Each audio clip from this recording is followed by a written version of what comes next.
Calling it day-long saving time, and now it's got real savings. In fact, it's the biggest deals of the year. Audacious? Absolutely. So don't wait. Stock up early and you'll be able to save up to $20 on Scott's Triple Action and Easy Seed products today at the Home Depot, Lowe's, or Ace Hardware. Offers available March 7th through 20th at select U.S. stores while supplies last. Selection varies by location. See store for exact offers. Attention Canes fans, your Carolina Hurricanes are calling on you to bring the energy to the PNC Arena. Get ready to immerse yourself in the electrifying atmosphere of the loudest house in the NHL. Join us in the stands to witness thrilling goals, epic hits, and be a part of the heart-pounding action. Don't miss out as we continue our quest for the Cup. From the first puck drop to the final horn, there's non-stop excitement at every Carolina Hurricanes game. Secure your seats now at hurricanes.com/tickets. Let's go Canes! Sanja loves to bathe, but her feet, They were throbbing. then one day, I found a solution. Arch supports from the Good Feet store. have foot pain? Good Feet could help. You too can live the life you love with arch supports from the Good Feet store. Guys, if your bedroom stats need help, let us help make your year a slam dunk. If you're suffering from ED, know that you're not alone. At Arise Urology Clinic for Men in Cary, we can help you get off the bench and back in the game with Core Wave Therapy. We're the only ones in the area to offer this exciting, cutting-edge technology that brings new hope to men relying on pills or painful injections. Call Arise Urology Clinic for Men in Cary at 919-459-5400 or visit CoreWaveTherapy.com. This hour on the Triangle Sports Leader is brought to you by the Ritchie Law Firm Injury Lawyers. You can feel the madness! Go to GotBryan.com. That's GotBryan.com. WCMC-FM HD1 Holly Springs. Canes can't clear. Crosby keeps it in. Cross ice for Gensel to score. And the Pens get on the board with 13-15 left here in the third period. Change is good sometimes. You're coming to a winning team that's been close the last couple of years. They've been right there, so that's obviously exciting. And, I think we all want to win, and that's the ultimate goal. So when you have a chance to win, it excites you, and that's just the main goal. So I'm just really excited for that opportunity, and a new challenge is always good. So it's going to be fun.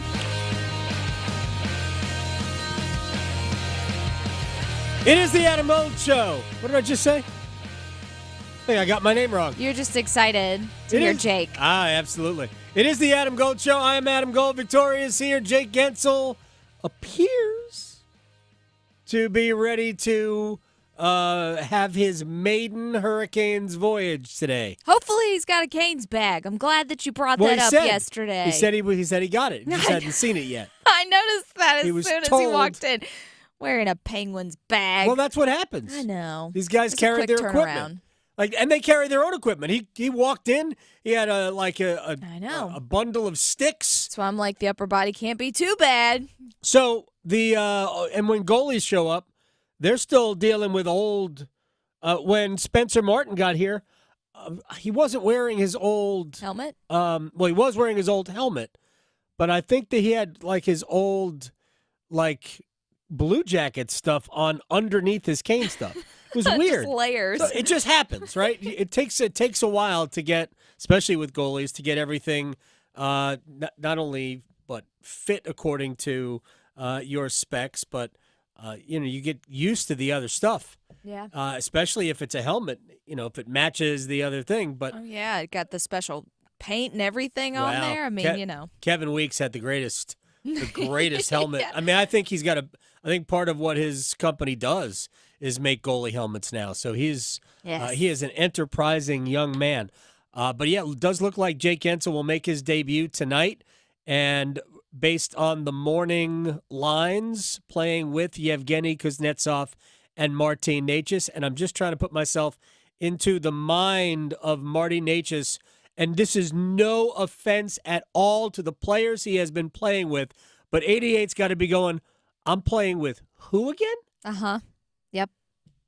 Look forward to seeing it tonight against the New York Rangers. For those people who are aware, the Rangers have a young player named Matt Rempe, and he is a goon. Mm-hmm. Big, mean goon. Rempe likes to rumpe. I have no clue. I know he has a goal already. It was a game-winning goal. Mm-hmm. he has to be able to play a little. Right. I mean, he has At to. some point, right, There is nobody in the NHL right now, unless you are one of those like vets who is just kind of hanging on. Mm-hmm. But I think everybody playing in the NHL can actually play. So I'm going to say that Matt Rempe can play. Somewhere in there. But even Tom Wilson watches Matt Rempe and goes, yeah, that's a little unnecessary. Mm-hmm. So he had his second incident last night. He left his feet. He's already about 6'11". He's big. He's huge.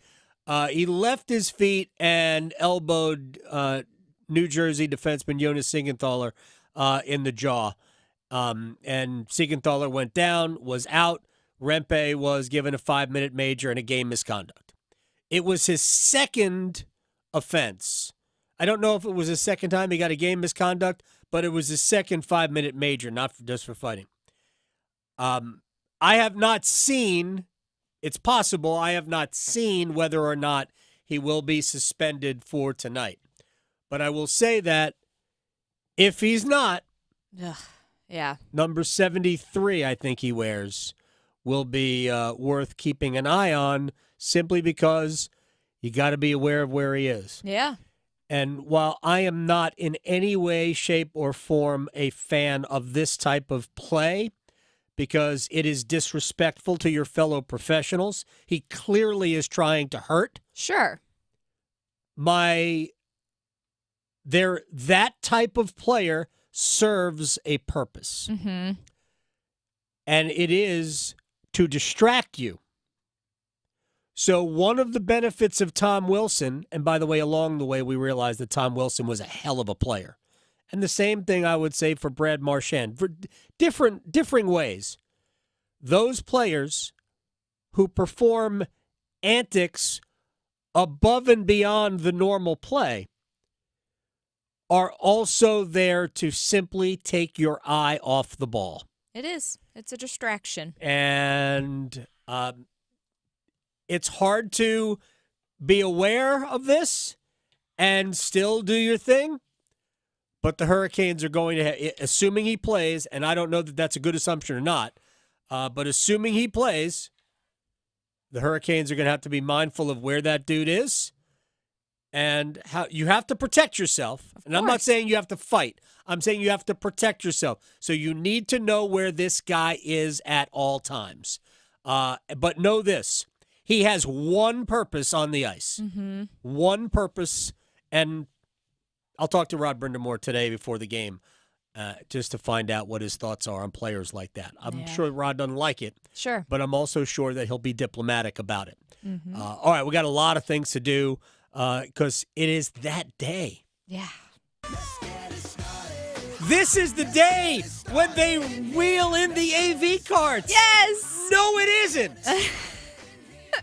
Okay, roll the squeakies back. No, it isn't. So, bless the Atlantic Coast Conference, because they tweeted out yesterday a picture of the AV cart. It's almost time. And I'm like, no, you didn't do that. But it's not. You didn't do that. We need more self-awareness at the league. What is going on? First of all, that hasn't been done in a long time, I'm sure. But even if it has, that used to be a Friday thing for ACC quarterfinal Friday. Now, at best, it's a Thursday thing for ACC quarterfinal Thursday. But nobody is jazzed for ACC Tuesday night. Oh, they care more about the tacos on Taco Tuesday. What are we doing? Look, it became a running joke for a long time when the league had 9 teams. 8 versus 9 was the Les Robinson Invitational. There was even, to get the stigma away, there was even, the ACC experimented with 1 versus 9 on, I guess it was Thursday, and then 1 would get a bye all the way to the semifinals. Interesting concept. It's not the worst thing I've ever seen. But the 8-9 was dubbed the Les Robinson Invitational. Disrespectfully, but that's what it was dubbed. This is the LRI on steroids. Yeah. There's no buzz ever for a Tuesday night. I hate the fact that NC State is playing in it, and we'll get a report from up there. Corey Smith from Pack Pride is going to join us in a few minutes. But my gosh, yeah, what's going on here? The league has to be better. By the way, we've got the 3 games today: are Notre Dame, Georgia Tech. That's at 2:00. NC State, Louisville at 4:30. Come on, Wolfpack, don't screw that up. Please don't. BC, Miami at 7. Notre Dame, Georgia Tech winner advances to get to Wake Forest. The winner of that game would advance to get to Pitt. By the way, speaking of Pitt, assistant coach Jason Capel will join us in a little bit more than an hour. Look forward to that. NC State, Louisville winner advances to Syracuse.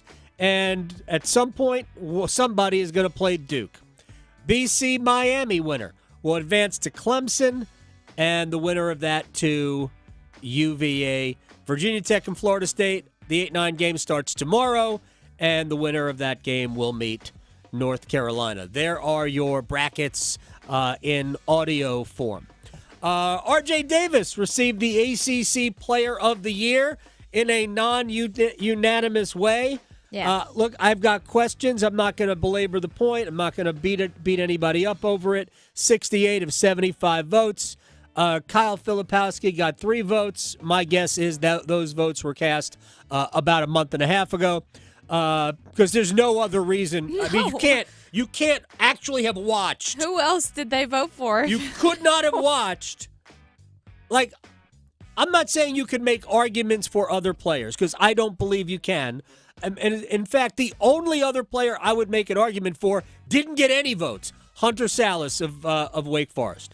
P.J. Hall got 2 votes. He had a wonderful year. Armando Bacot got a vote. Interesting. He was a second-team All-ACC player. Right. But he got a vote for ACC Player of the Year. And Quentin Post from Boston College.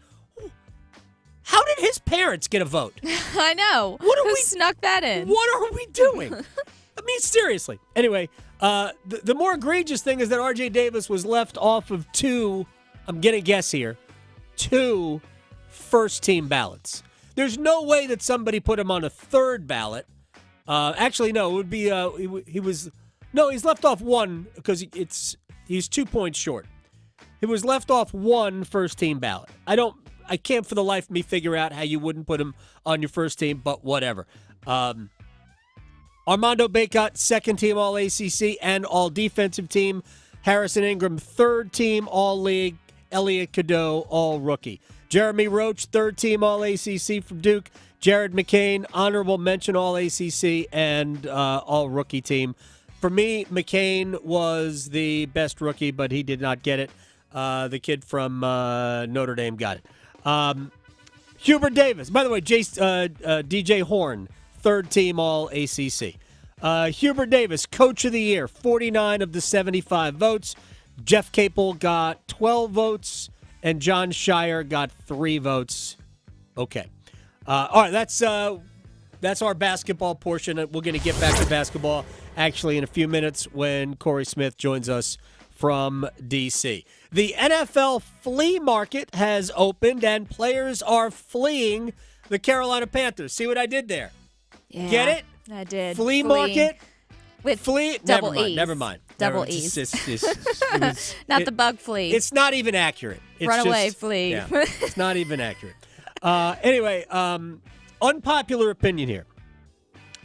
I don't hate what the Panthers have done overall in terms of players in and players out. I do not hate it. First of all, let's do it the in. Guards, Robert Hunt from Miami. 5-year contract, $100 million, $63 million guaranteed. One of the best offensive guards, maybe the best offensive guard available in free agency. He had some moves. Yeah, do not hate Robert Hunt at all. Damian Lewis, by the way, he comes from Miami. Damian Lewis comes from Seattle. Interesting. What a connection. 4 years, $53 million, 26 of them guaranteed. We all know Carolina's biggest problem, offensive line. They went for 2 bona fide starters on the offensive line, which means that Brady Christensen, given health, is probably a swing tackle at either left or right tackle. Maybe competition for Ike Ekwonu or Taylor Moton, don't know. And that the revolving door at right and left guards the last year, where what did Darren Gann tell us? Like 14 different players had been in those situations. Those are either depth or they will go. Right? So there is at the very least competition, but I think we can say for a fact that we've got 2 new starters at guard, and we'll see what happens. Center is an area of need for Carolina. So those are 2 very good signings. On the way out, we're just talking about signings here. Frankie Louvu was not given a contract. I get it. Sorry. 3-year deal with Washington, $36 million. I love Frankie Louvu. Inside linebackers are replaceable. As much as I love Frankie Louvu, inside linebackers are replaceable. Yetur Gross-Matos left for a 2-year, $18 million contract with San Francisco. Considering that they were going to trade Brian Burns, maybe you could have figured out a way to keep Yetur Gross-Matos, but it's okay. I think you again, a replaceable player, whether in free agency or if you draft well. All right, now to the thing that obviously most Panthers fans are most ticked off about. Brian Burns traded to the Giants for a second-round pick this year. That is the 39th overall pick. A 5th-round pick next year. And a swap of 5th-round picks this year. And currently, the Giants pick 140th. It's like the 9th or so pick in the 5th round. And the Panthers pick 141st. So it's essentially, we just want to make that pick before you. That's the swap. You move up 1 spot. So here's the math on this. And I understand you've seen a lot of breakdowns over what, the tail of the tape on trades. And we will get to that because it is glaring. Will Brinson will join us at the bottom of the hour. But officially, the Panthers gave up. This is like not even a joke. The Panthers gave up more for Sam Darnold than they got for Brian Burns. Process that for a second. The Panthers gave up more for Sam Darnold than they got for Brian Burns. That is the Carolina Panther way. I think that right there, we should force David Tepper to sell. Yes. I'm all for that. I'm all for that. I did tweet out, I said, check on your Panther friends today because it's a tough day. See, but again, I like what they did because bringing in offensive guards, that's what they need. They need offensive linemen. I like that too. And now, because in free agency you do that, you can take your 2 second-round picks and address big-time needs at wide receiver, tight end, edge rusher. So 2 good ads. Yeah. In our defense will just be agents. Questionable. Well, let's just score a bunch of points and. But you got DJ Johnson. Yeah. No good. Yeah. No good. All right, let's get to Washington, D.C., where Brian Burns is. He's headed to New York, where Frankie Louvu is headed. But he is not at the ACC tournament, is my guess. But Corey Smith from Pack Pride is. All right, let's start with the availability of DJ Horn, who I know worked out yesterday. Thoughts on whether or not we're going to see DJ go at it? Yeah, I mean, from the sounds of it, from everything I'm hearing, it sounds like DJ is going to give it a go today. We were told yesterday that he is, a game time decision by Kevin Keith. But if we're looking at past history, which we do now have with Kevin Keith, we've heard from him for 7 years now at this point, and Right. and everything that we've heard, leading up to games, if it's usually a quote unquote game time decision, that usually means that player is going to play. So I get the feeling we'll see DJ Horn. We saw him warm up. They had a 45-minute shoot around yesterday. He spent the first 15 minutes of it with a trainer, with Pat Murphy from NC State, their strength coach, and him kind of stretching with the bands over on the side. He said he has a hip flexor.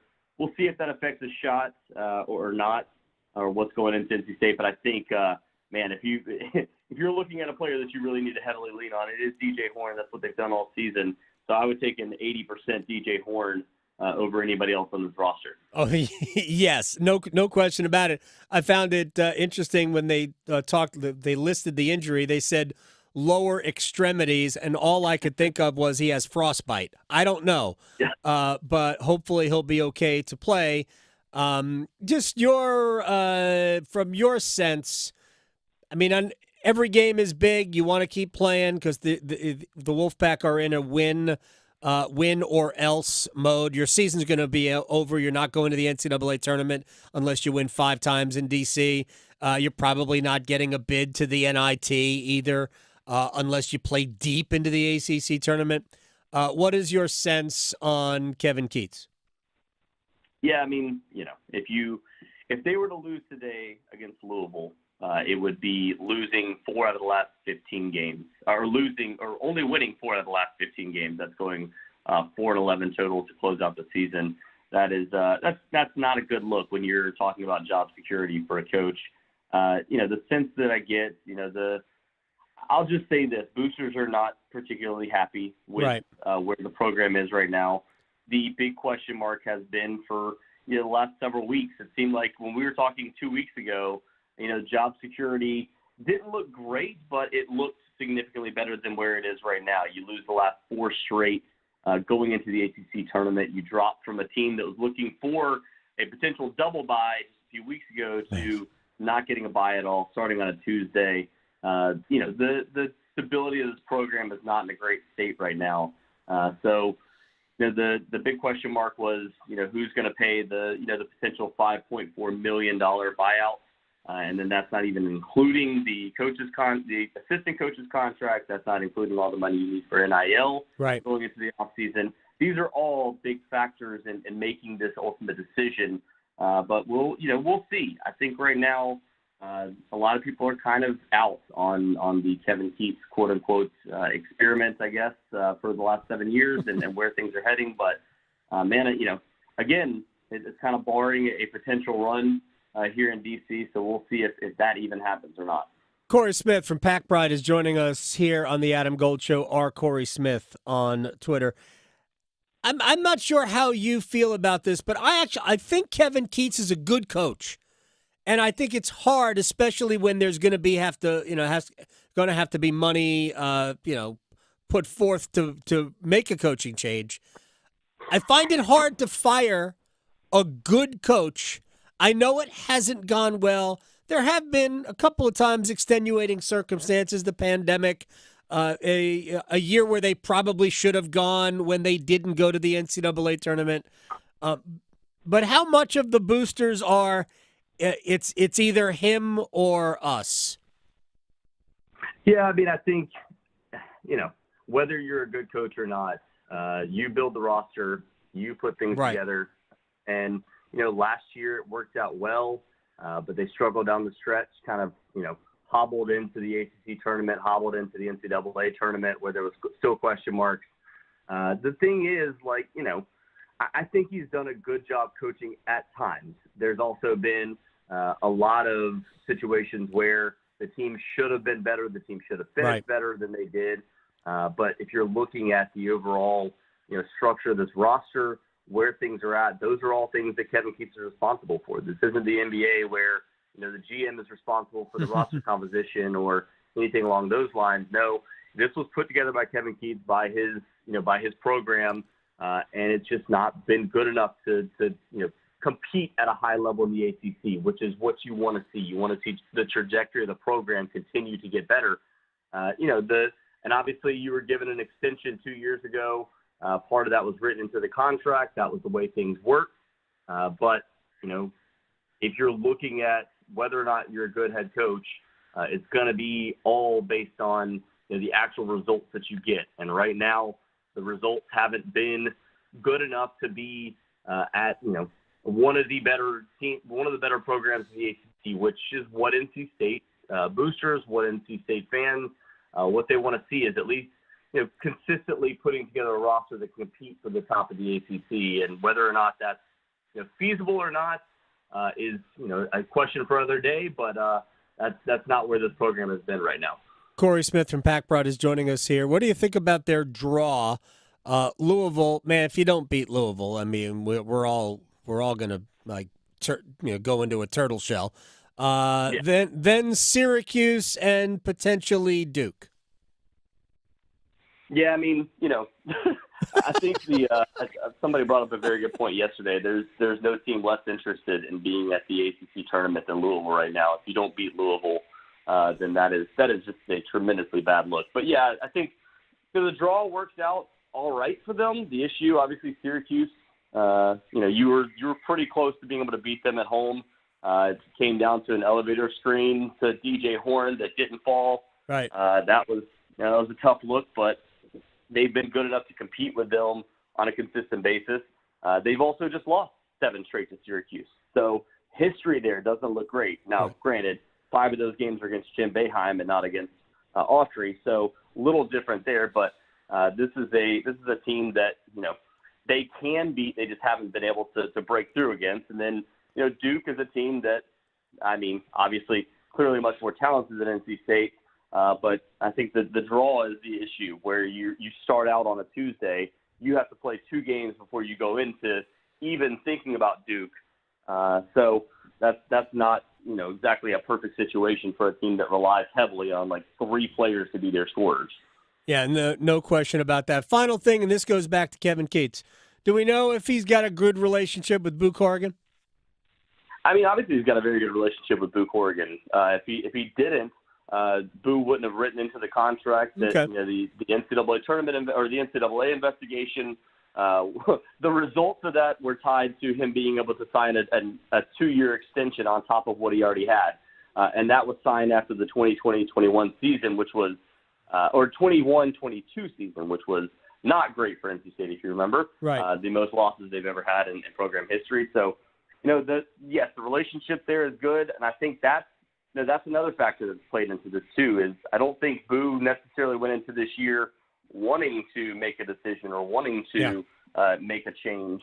It's just how forced has that hand been now at this point? I think we'll find out over the next 48 to 72 hours. Once NC State finds out what they finished the season with or where Boo Corrigan wants to go moving forward. Corey Smith, Corey Smith on Twitter, PacBrod. My friend, I appreciate your time. We will talk to you soon. Thank you so much. Have a good one, guys. You too. Corey Smith here on the Adam Gold Show, 4:30 today. Consider us the pregame show. Exactly. Yeah. Will Brinson, Pick Six Podcast, senior NFL writer for CBSSports.com on the Panthers' latest mess. Next. Going beyond the box scores. Adam Gold on the North Carolina Sports Network. Evan, Canty, and Michelle are unsportsmanlike. If you can't have a polite and civil exchange with someone when you're getting your coffee, you need time in social jail. You need to serve maybe 30 minutes, an hour. This needs to be on your record. We need to have different records that are attached to us as humans. One of them needs to be, can you behave correctly in public? Mornings from 6 to 9 on 99.9 The Fan, the Triangle Sports Leader. Let me talk to those of you who are contact lens wearers. Adam Gold here. Are you tired of wasting time and money? Of course you are. What a silly question. Here's how you waste time. Every day, putting in contacts, taking them out, cleaning, ordering new ones, glasses, prescription sunglasses. I could go on and on. By the way, all of those things also cost money. Dr. Lori Travers and Travers LASIK are the answers to all of your questions. In just 5 minutes per eye, Dr. Lori puts you on the path to 20/20 vision. Plus, totally painless. You could go back to work the very next day, and 2 years, zero-interest financing is available. Have I sold you yet? I should have. Here's the hard part. You actually have to pick up the phone. 919-510-6830. Make the call now. 919-510-6830. Wait, you could just go online. TraversLASIK.com. Again, the phone number is 919-510-6830, and the consultation is free. Travers LASIK, there is no one better than Dr. Lori Travers. Travers LASIK, see what you've been missing. Direct auto insurance is for uncompromisers, like people who want a low down payment on state minimum coverage. Take Bailey. When her old car insurance got too expensive, do you think she started using a tandem bike for school drop-offs? No, she found Direct Auto and started saving. And you can too. Get a free quote at directauto.com or find a store near you. Direct Auto. Stop compromising. Keep driving. Terms apply. National General Group, Winston-Salem. You call that a precision stop? When a rookie stunt driver, just give me a shot, meets the trainer who thought he'd seen it all. Come on, focus. They'll soon find out that behind the wheel of the Nissan Rogue, with the power of VC turbo and the most fuel-efficient gas-powered engine in its class, Watch this. the protege can become a master. But this is no ordinary blockbuster. It's a Nissan sales event ad. Level up your drive with 1.9% APR financing for 60 months on the 2023 Nissan Rogue. Shop the Nissan sales event. Visit your local Nissan store and nissanusa.com today. Auto Pacific segmentation excluding hybrids and electric vehicles. 2024 EPA fuel economy estimates from 28 city 34 highway to 30 city 37 highway for 2024 Nissan Rogue. Actual mileage may vary. For well-qualified buyers, 1.9% APR financing for 60 months on new 2023 Rogue and dealer stock. Example, 60 months financing at $1,748 per month per thousand financed. Actual down payment may vary. Subject to residency restrictions and NMAC credit approval. Not all buyers qualify. Dealer contribution may affect actual price set by dealer. Contact dealer for details. Ends 4/1/24. What? New scratch-offs are out? That means new chances to become a North Carolina Education Lottery Winners Club member. Yeah, in the Winners Club, I'll reinvent myself. I won't go by just plain Todd. I'll go by Toddrick. I'll get a gold jacket, play my saxophone again. I'll stop and smell the flowers, call my mom more. Oh, wrap it up, Todd. It's Toddrick. This month's tickets pack $370 million in total prizes. The Winners Club awaits. Must be 18 to play. Approximate overall odds of winning range from 1 in 2.93 to 4.24. Problem gambling helpline 877-718-5543. Prescriptions require an online consultation with a healthcare provider who will determine if appropriate. Restrictions apply. See website for details and important safety information. Subscription required. Price varies based on product and subscription plan. Hey guys, did you know there's a generic form of Viagra that works just the same, but is 95% cheaper? And you can get it online? Go to hims.com/joy. Through Hims, you'll get a free medical consultation, discreet shipping if prescribed, and the process is 100% online. To start your free online visit, go to hims.com/joy. That's HIMS.com/JOY. This is Adam Gold. There are two groups of people who do not really know how college sports works. One are fans. It's not your job. And the other, people who get paid to represent citizens of the United States on Capitol Hill.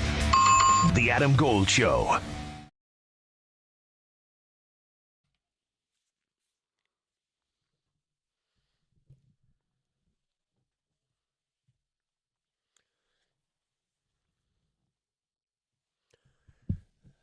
It's the Adam Gold Show. I am Adam Gold. Victoria producing the program. Luke Combs not happy. And me. And you. But Luke Combs took to Twitter yesterday going, basically, what are we doing? No first for Christian McCaffrey. No first for Brian Burns. Welcome to the Carolina Panthers, Luke. Exactly. He knows. He knew what he was getting into. Apparently, Brian Burns got into a fast car, drove to play with the New York Giants. Will Brinson, senior NFL writer, CBSSports.com, Pick Six podcast moderator. That was a good excuse to play that version of the song, which is just amazing. How are you, my friend? Isn't Luke Combs the bandwagon Carolina fan? I don't know. He might be. I know he's a Panthers fan. I don't know who's attached to which fan base. One of those guys is a big Carolina fan, but didn't actually go to Carolina, which is a big. That's probably who's the other country. Sorry, not to drag Luke Combs. Anyway, not to get into it. Look, Panthers fans are just tweeting through it right now. Well, Scotty McCreery is a real NC State fan. Yeah, absolutely. It's a true Wolfpack fan and a Hurricanes fan. A great Caniac, Scotty McCreery. Big game for the Canes tonight. Oh, it's enormous. I cannot wait to be there, and it does look like Jake Gensel is going to draw in, so both Christmas presents will be in the lineup tonight. Very excited for that. Let me get to what the Panthers have done. And in the grand scheme of things, and I said this before, I am not anti the moves they have made so far. The shiny object, of course, is the fact that Brian Burns goes for a second and a fifth next year. And then there's, nobody's talking about the big move of swapping fifth-round picks, which gets you from 141 to 140, just in front of the Giants in the fifth round this year. So that's an enormous move. But when you look at it, they gave up more for Sam Darnold than they're getting for Brian Burns. That's what I can't square. I forgot about that. That's a really good one. I might steal that for a tweet. Take it. Yeah, I will. Look, here's the thing.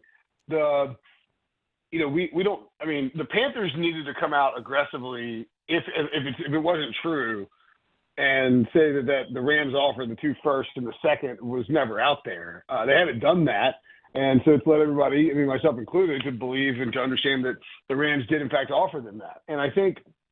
I know I think you quote tweeted what I tweeted out there, but look, this is a case of sure does feel like the same guy who told the Rams no thanks, or told his front office to tell the Rams no thanks, is the same guy who allowed the relationship between the front office and basically David Tepper, in my opinion, was like, no, we're not trading him, and then came out and then was like, his relationship, he basically said, I'm not paying Brian Burns $30 million a year. And the relationship between Tepper and the front office with Todd France, Brian Burns' agent, who has done a good job taking hardline stances. He did it with Dak Prescott and the Cowboys. Yep. And Burns himself deteriorated to the point that Tepper basically realized they were going to get nothing for. They were going to get a third-round compensatory pick at best, which is the end of the third round, if they didn't sign him or trade him this offseason, because he was just going to leave next offseason. It was be too prohibitive to tag him. And so ultimately, I think Tepper said, we're not paying him that. Go get the best offer you can get to Dan Morgan. And so now you make Dan Morgan look stupid because you wouldn't take the 2 first and you do take a second-round pick, which, as you point out, is less than what you take for Sam Darnold.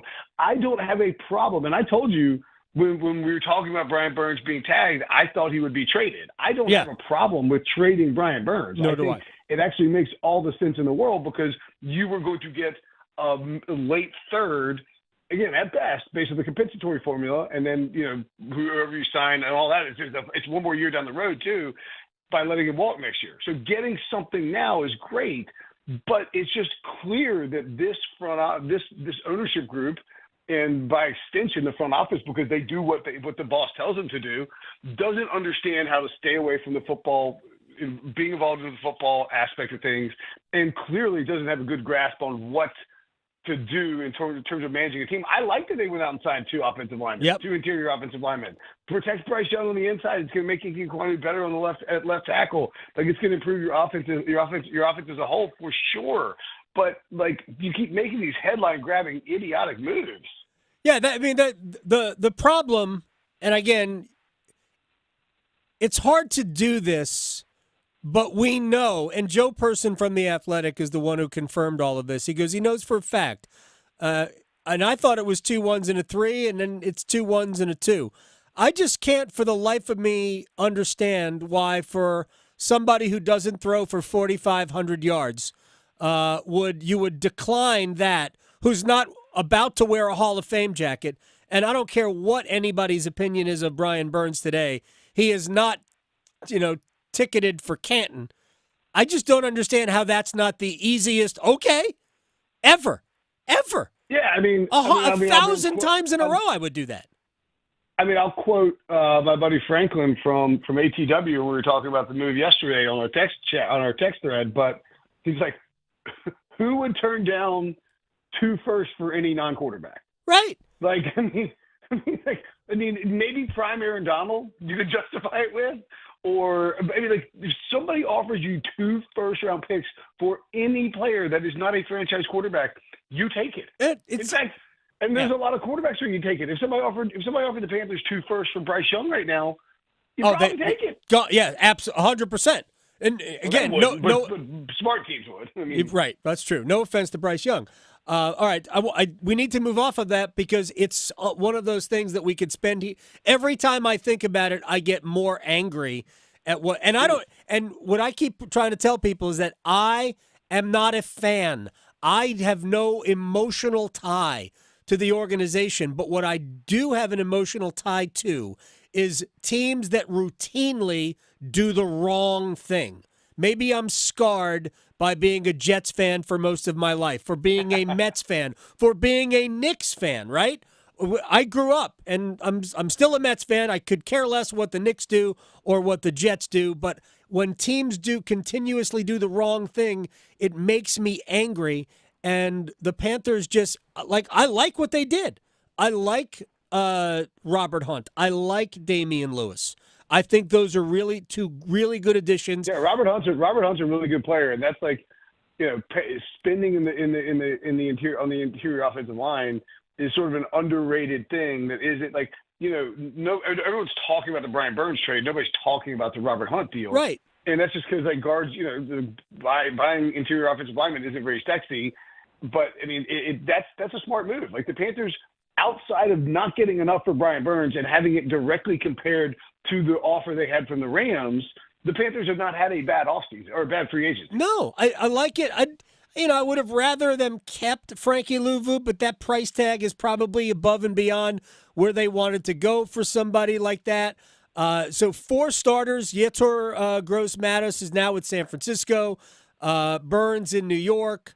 Dante Jackson is going to sign somewhere. I don't think Dante Jackson is a tremendous loss, in my opinion. And Louvu. So 4 defensive starters are out. I trust the rest of that defense. Hopefully J.C. Horn will be healthy. And now you got to go. And, they're going to release Von Bell, too. So another important part of that defense is going to be out. But I trust Ejiro Evero to put together a good defense. And now you got a little bit more draft capital, not a ton, but you got 2 picks early in the second round. And those 2 early second-day picks, I mean, if you want, you could parlay those into a first. Yeah. But I think they need bodies. They need bodies for sure. You also, you're saving some money. You don't have to worry about, using the 5th-year option. I mean, the 5th-year option is nice, but I mean, in reality, if a player's good enough, you sign him before the 5th-year option becomes necessary to even utilize. And I think too, with this draft class and the Panthers' needs, and I wouldn't be surprised if they were in on Calvin Ridley. I'm not saying it'd be a good idea. I'm just saying it wouldn't be surprised if they were. Or you take one of those 2s and you send it to Cincinnati for T. Higgins. I mean, that's not a bad idea either, right? Like, I think if you're Cincy and the Panthers offered you 39, definitely if they offered you 33, you would consider doing it because it does feel like things are like the way that Cincy operates with the franchise tag. We've seen it, they did it with AJ Green, and they recently did it with Jesse Bates, the safety who ended up signing in Atlanta. They let these guys play out these 1-year tag deals and let them walk. And so if you're the Bengals and you can get that high of a pick, would you do it for T. Higgins, a local Clemson guy? I don't think that's a terrible idea. But regardless, if the Panthers don't do either of those routes with Ridley or Higgins, this draft class is so deep at wide receiver, it's insane. Right. And, it's very deep it's very deep on the offensive line as well. There's all these quarterbacks, right? I mean, people were like, well, there's 9 or 10 wide receivers who go in the first round. Well, I mean, there's only 32 picks. Right. So there's a really good chance that like 1 or 2 of these wide receivers who are high quality players could slip to the second round. You have Jonathan Mingo, who you think is going to be a pretty good player. Do we? Okay. I mean, he's a rookie, man. He's a rookie in that system. I don't Good point. Good point. I'm not going to sweat anybody's performance in whatever the hell that is a very good point. Sometimes I forget because Mingo was so unimpressive. I forget that Bryce Young was also unimpressive. Too. Right. Yeah. And I'm giving Bryce Young the benefit of the doubt that it was more about the environment than anything else. So I'll give the same benefit of the doubt to Jonathan Mingo. I personally wouldn't waste any draft picks on trading for veteran players. Not a single one. Not understanding that T. Higgins is definitely available from Cincinnati. But I would use all of my draft picks to build my team. And look, he might not be. And the reality is, you're not your team. And look, I'm playing devil's avocado with myself here, but like you're not a team that's going to compete in the in the NFL in 2024 more than likely if you're the Panthers, right? I mean, it's very reasonable to expect that they're going to struggle again this coming season. T. Higgins is likely going to be a free agent. He'll be 26. You can go and, make him a monster offer, and he might be willing to come and play in Carolina for the right amount of cash.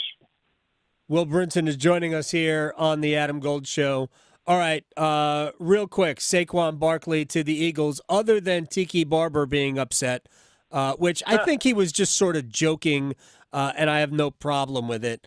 Saquon didn't take it that way. Well, he absolutely took it seriously, which which probably portends that they didn't have a very good relationship anyway, which I guess would put Saquon Barkley in a long line of people that don't have a great relationship with Tiki Barber. He seems to be somewhat. Oddly enough, I have a great relationship with Tiki Barber. I've spoken with him several times, and I've liked him very much. He's incredibly honest. I don't know why he puts off, fellow athletes, but I still think that Philadelphia. I don't understand what Philadelphia's doing.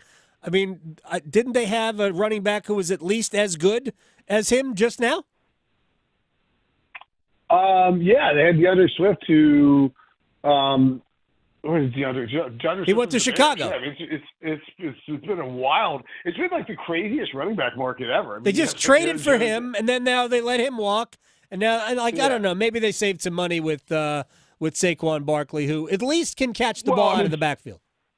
I don't think we've seen the full blown contract and financials on Saquon, but I mean it's like $12 million a year, which is it's a lot, but I mean that's probably a lot of funny money in there. And I think you can make the case that Saquon, obviously taking him at 2 is a terrible idea. But like as a player, as a player, when he's healthy, man, he is incredible. When he's healthy. When he's healthy. But I mean, like if you're in the Eagles, you believe you can keep him healthy, and you can operate like you believe your analytics and your approach to player usage and running back usage gets the most out of guys, and we've seen it. Like they got the most out of DeAndre Swift, they got the most out of Miles Sanders under Nick Sirianni. If they get the most out of Saquon Barkley, then that can end up being a pretty decent signing. I'm not in the mode of like paying running backs in free agency. That's just not my thing. No, the draft a running back in the 5th round, you're probably just as good. And the Eagles. I do want Derrick Henry to get signed by the Ravens. That would be fun. Derrick Henry and Lamar Jackson together, an absolute dream and a nightmare for defenders. Nightmare for defenders, and at least somebody the Ravens can, I believe, even in his advanced age, count on to be healthy, which you can't say about any of their running backs over the last, I don't know how many years. Seems like every year they lose all of their running backs to season-ending injuries. Will Brinson, senior NFL writer, CBSSports.com. My friend, I appreciate your time. I'll talk to you soon. Anytime, buddy. See you, man. You got it. Again, I will just say it one more time. I do not hate what the Panthers have done. I don't. Now, I'm going to give you a tale of the tape coming up at 1 o'clock, which is not going to be flattering to the Panthers. But in, small sample, narrowing in on this year in terms of players in and players out, I think they've done a pretty good thing. But I was also wrong about maybe last year's team. We'll take a short break. We'll come back. We have questions and answers. One-timers are next. Serving it up hot and fresh every day. Adam Gold on the North Carolina Sports Network. Are you struggling with your Medicare drug costs? The NC Department of Insurance SHIP program may be able to help. The Extra Help and Medicare savings programs are available for those who qualify, but you have to apply. Contact SHIP today to see if you qualify. Visit ncshiip.com or call toll-free at 855-408-1212. SHIP provides free, unbiased help in all 100 counties. Project supported by grants from the Administration for Community Living. Contents do not necessarily represent official views of, nor an endorsement by ACL, HHS, or the U.S. government. The wait is over, North Carolina. FanDuel is America's #1 sports book and is officially live in the Tar Heel State. And right now, new customers get $250 in bonus bets guaranteed when you bet your first $5. Go to FanDuel.com, promo code AGS to sign up. Then you can bet on everything from college hoops to NASCAR and everything in between, all on an app that's safe, secure, and super easy to use. Get started with $250 in bonus bets, win or lose, when you place your first $5 bet. Visit FanDuel.com. Promo code AGS to get started. FanDuel, America's #1 sports book. You must be 21 or over and present in North Carolina. First online real money wager only. $10 deposit required. Bonus issued as non-withdrawable bonus bets that expire 7 days after receipt. Restrictions apply. See full terms at FanDuel.com/sportsbook.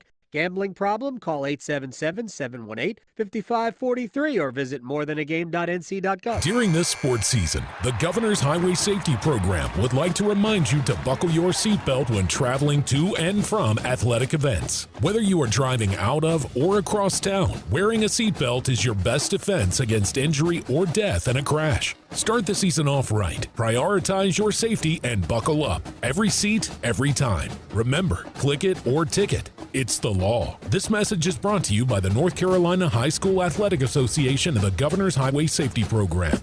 Healthcare.gov is here for you when life happens. If you lost your health coverage because of turning 26, going off Medicaid, leaving your job, or moving, you could be eligible to enroll in new coverage now. And if you need to update your coverage because of marriage or having a baby, you could also be eligible. But don't wait. There's a limited time to enroll. Check your eligibility at healthcare.gov today. Life happens. Get covered. Paid for by the U.S. Department of Health and Human Services. Think earning a degree is out of reach? Well, if you're a North Carolinian from a household making $80,000 or less, it's time to think again. Because the new Next NC Scholarship could cover all of your tuition and fees at any of the 58 NC community colleges. Or at least half, if not all of your tuition and fees at one of the 16 public universities across the state. The best part? It doesn't have to be repaid. See if the Next NC Scholarship could be the opportunity for you and how simple it is to apply at nextncscholarship.org. Everyone goes through tough times, and everyone can get through them, as long as they don't have to do it alone. Dial 988 if you need someone to talk to. Get what you need to get to a better place. Together, we'll find the care that works best for you. We're here 24/7. Call, text, or chat 988. 988. Let's get through it together.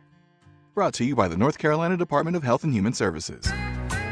Hi, Darcy the Cow here for Black Cow, the mature manure. It's time to start getting your flower and vegetable gardens off to a great start with Black Cow. Prepare new plant beds with a 1.5-inch layer of Black Cow in the area and then mix it in with the soil 6 inches deep. Black Cow is organic. Pick up the bright yellow bag and get growing. Black Cow, the mature manure, Black Cow. This is Adam Gold. Listen, the ACC is not as bad as everyone out there, Joe Lenardi and all the proctologists. Wow. Whoa. It's Wait a second. Victoria, did you hear that? It's a proctologist. The Adam Gold Show.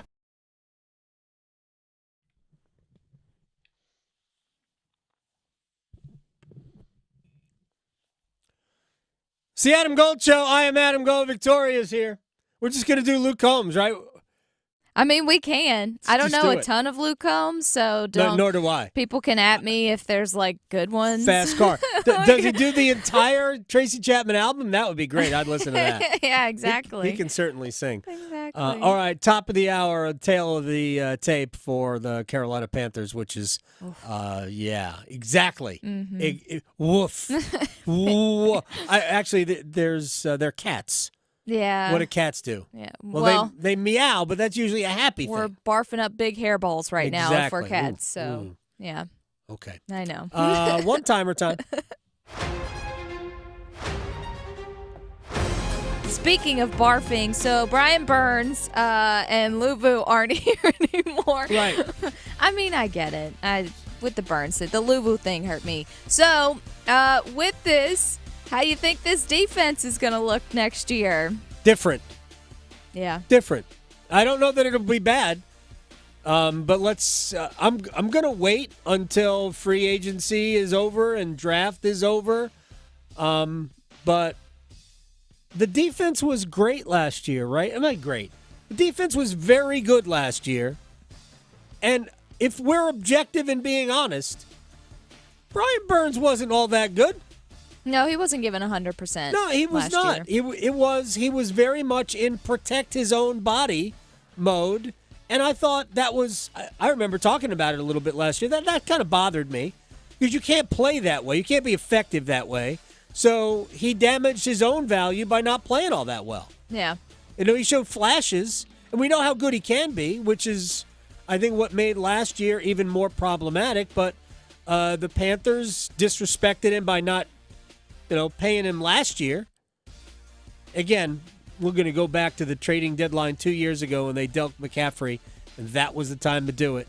But not a very good front office, not a very good owner. Yeah, well, that's to put it nicely. Feeling what it is. Yeah, it's putting it nicely. Moving on, because we'll be talking Panthers more today. Yeah. So the Canes are going to be taking on the Rangers tonight, and as any fan knows, these New York teams kind of fill in the stadium here, so It may look like a neutral site. Do you see this impacting the Canes at all? No, and those things are always overblown. There will be a few thousand Rangers fans there as well. Yeah, I know. They live here.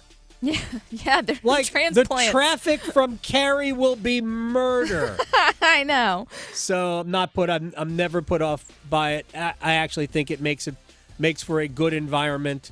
Beat the stuffing out of the Rangers, and we won't have to hear from those people. Please and thank you, and watch Kempe too, because he's taking heads out. If he is in the lineup. Yes, exactly.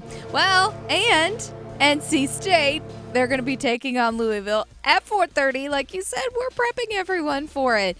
Do you see State winning without DJ Horn if he's not playing today? I think they could beat Louisville without DJ Horn, and I would consider not using DJ Horn unless he's fine and ready to go.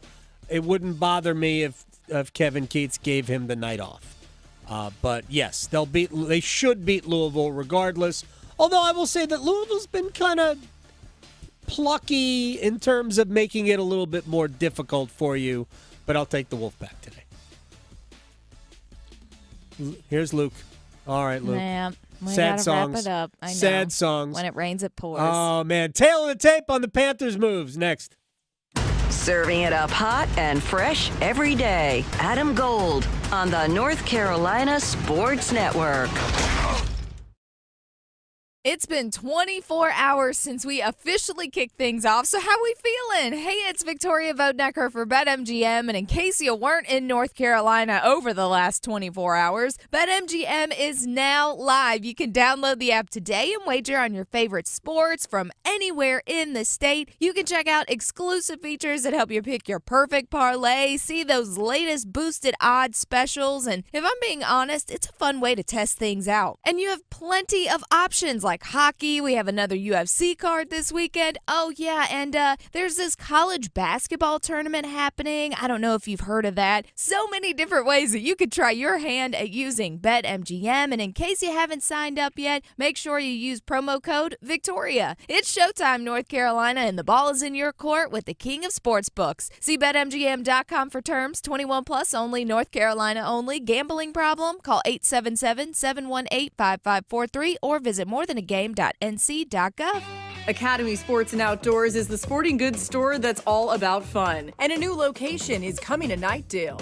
With great brands at the best prices, you'll always find the gear you need to play the games you love and enjoy your favorite outdoor activities with your favorite people. Academy has it all in store and online. No matter how you have fun out there, your next adventure starts here. Your new Academy Sports and Outdoors store is coming soon to Knightdale. Until then, check out academy.com. We're with Kevin of Fairway Green. What are most people looking for you to do for them? Our customers are looking for us to use the best, safest products possible to get the best results, as weed-free as possible, the best color possible. And of course, if they have trouble areas or disease issues, we can definitely help them out there. And you really know the grasses in this area. We've been serving the Carolinas and only the Carolinas since 1989. Nobody beats a Fairway Green lawn. Get started now. Go to fairwaygreen.com or call 919-329-0095. Guys, if your bedroom stats need help, let us help make your year a slam dunk.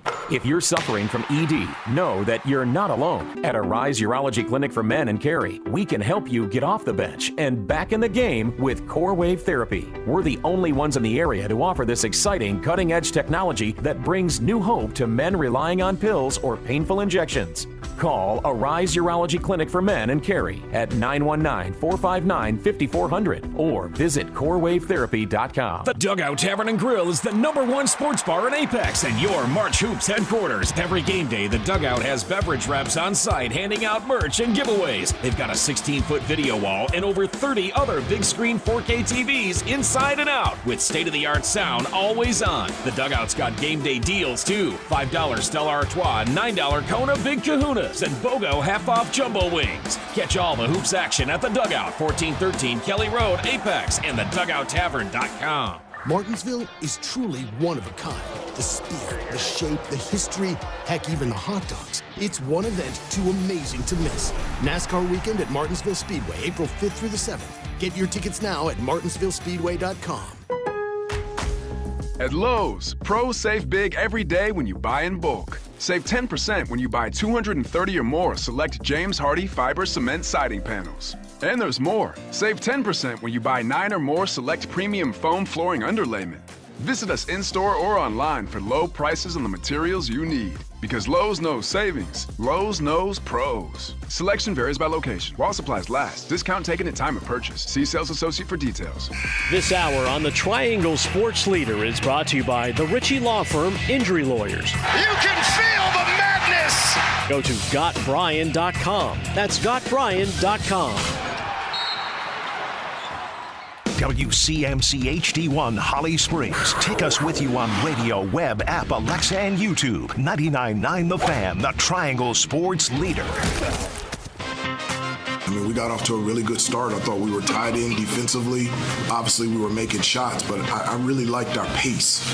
The way that we transitioned from defense to offense was at an elite level, and we were able to get exactly what we want in our primary break. We got layups or dunks, deep post catch, get fouled, get to the free throw line, or a quick open three by our best three-point shooters. And so to start the game that way, that ignited us, gave us even more confidence, and it was something that we did. We wanted to get off to a good start to set the tone.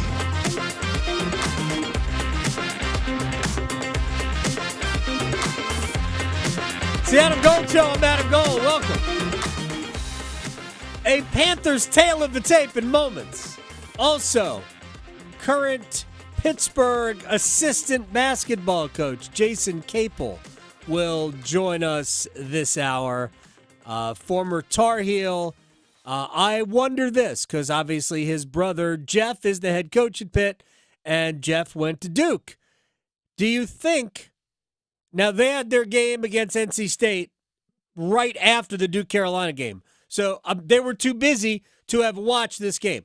Do you think Jason and Jeff have ever watched a Duke-Carolina game together? That's a great question. It'd be heated. I will ask.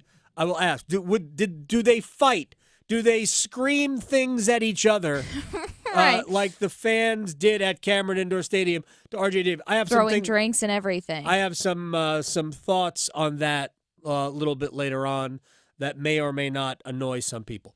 Anyway, before we get to that, 2 bits of news before we go through a Panthers tale of the tape. One, Derrick Henry did in fact sign with the Baltimore Ravens today. It's big. We talked to Will Brinson. Yeah. He was like, that would be a great fit. Yeah. Done. Boom. Derrick Henry, done. Yeah. He just totally called it. Incredible. Over the last several years, it seems like Baltimore has constantly been down to their third or fourth running back. And they lose J.K. Dobbins last year to an Achilles tear. They lost, knee injuries to the last 2 years ago, their running backs. But yes, Lamar Jackson and Derrick Henry figure to be a formidable 1-2 tandem in the backfield. And the other thing is, and I want to give a shout out to our friend Corey Lavalette of The Athletic and the North State Journal for alerting me to this. Matt Rempe does, in fact, have a hearing with the NHL today. Oh. And when you have a hearing, they are not really in decision-making mode. You are having a hearing so they can tell you that you are not playing tonight. Right. My guess is it might be a 2-game suspension. Okay. Look, I've said this before. I said this earlier. It's not about whether or not Matt Rempe could play. He must. Everybody in the NHL can play. Everybody. There's no room for goons who just fight. Yeah. They do not exist anymore. If you can't play, if you can't skate and add something, you're not going to play. But every time I see Matt Rempe, and he does have a game-winning goal to his credit, which leads me to believe that he can play, I see a guy who's out there and his primary job is to hurt people. And I don't get that. No, I mean, I understand the physicality of the sport. That comes with the territory. But yeah, just to be out there to hurt people, not cool. You can have your first order of business be physicality to intimidate. You can absolutely do that. There is place in the game for that. In every game, there is place for that. But leaving your feet, elbowing to the jaw of Jonas Thiegenthaler, which he did last night, I saw the hit, and there have been 2 other instances where he left his feet to deliver a hit, and we simply do not need those. No. Mm-mm. And I've said this about hockey. I've said it about other sports. It is amazing to me the lack of respect from player to player that we have from some players. Not all players, obviously, but some players just don't care. And this is how Rempe is making his way, making a mark, leaving an impact on the Rangers.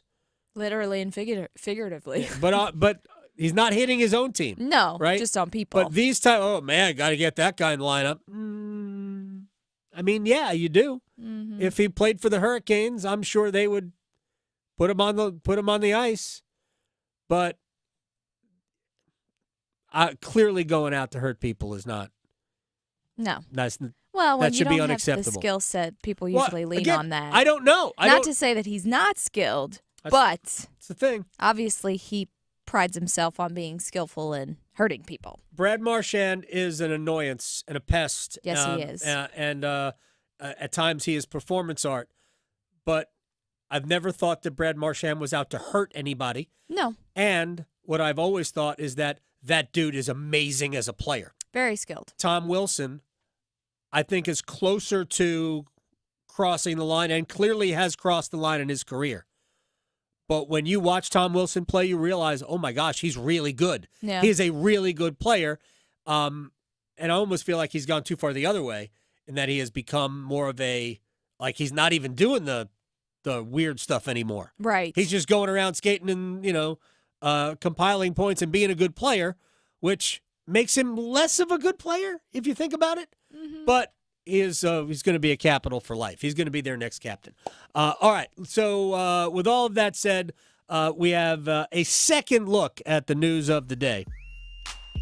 Let's see how much of this we can get to. I'll get a little bit of basketball here in a second. But the first thing I want to do is a tale of the tape for the Panthers. Okay, so there have been 3 major trades in the last now year and a half. Christian McCaffrey was the first trade. DJ Moore was traded for Bryce Young, right? That's the second trade. Brian Burns, the third. Okay, all sting. These are the three. They all do, obviously. So we're going to do the outs first, okay? McCaffrey, good at football. DJ Moore, I think can be one of the best number 2 wide receivers in the sport. This is where I depart from a lot of people. I never thought DJ Moore was a good 1 on a great team. I thought he was a good 2 or great 2 on a good team. And Brian Burns. Again, the way I feel about Brian Burns is different from the way a lot of other people. I feel like he wasn't one of those you have to haves, but really good player. And I think that the Panthers were wise to not pay him $30 million a year because I don't believe he's that good. Either way, McCaffrey, DJ Moore, Burns, plus this year's first, right? This is all going out. This year's first, Caleb Williams, Drake May. Last year's first, the 9th overall pick.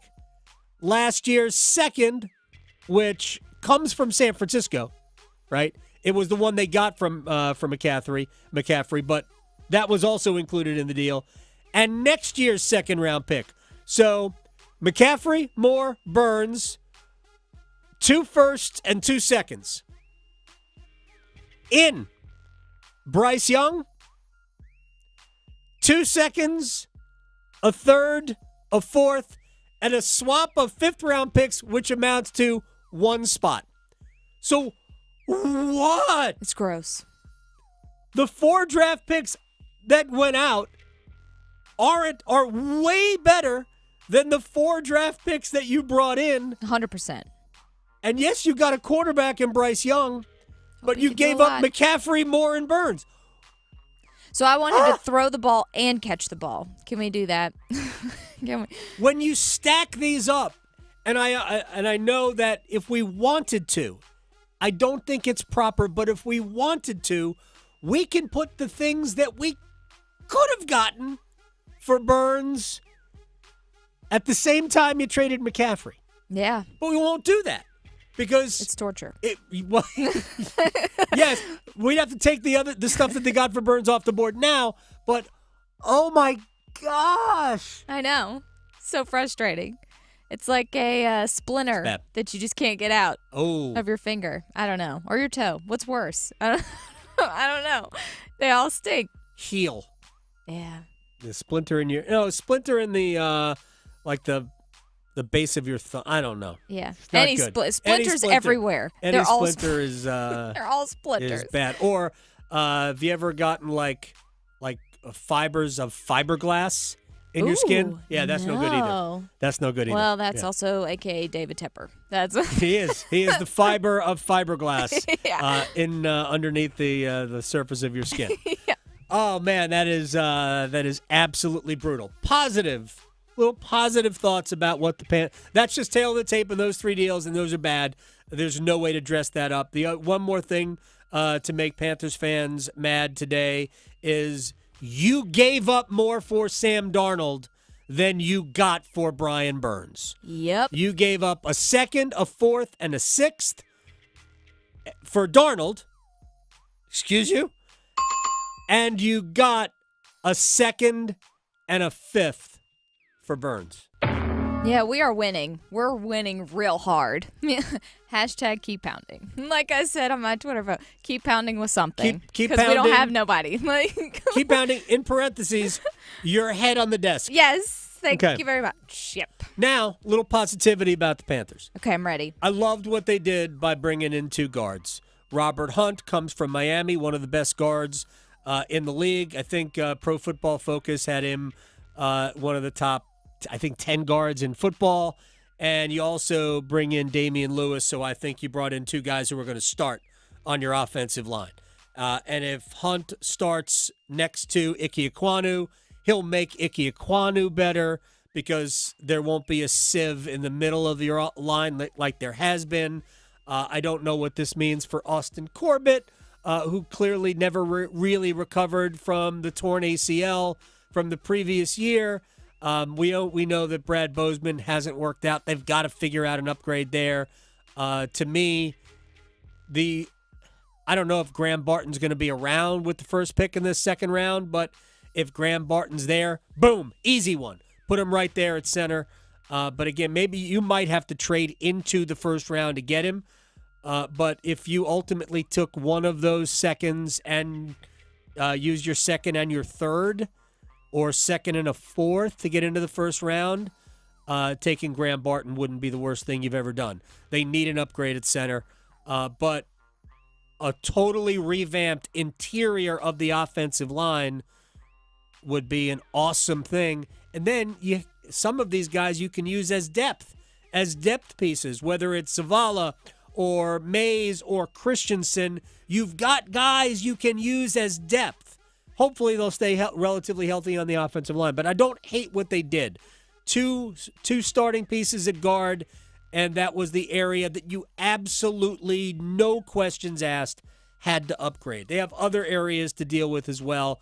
Wide receiver, you can do that in the draft because there are so many good wide receivers. All you got to do to find out whether or not you can pick wide receivers in later rounds is just look at the Pittsburgh Steelers roster every year.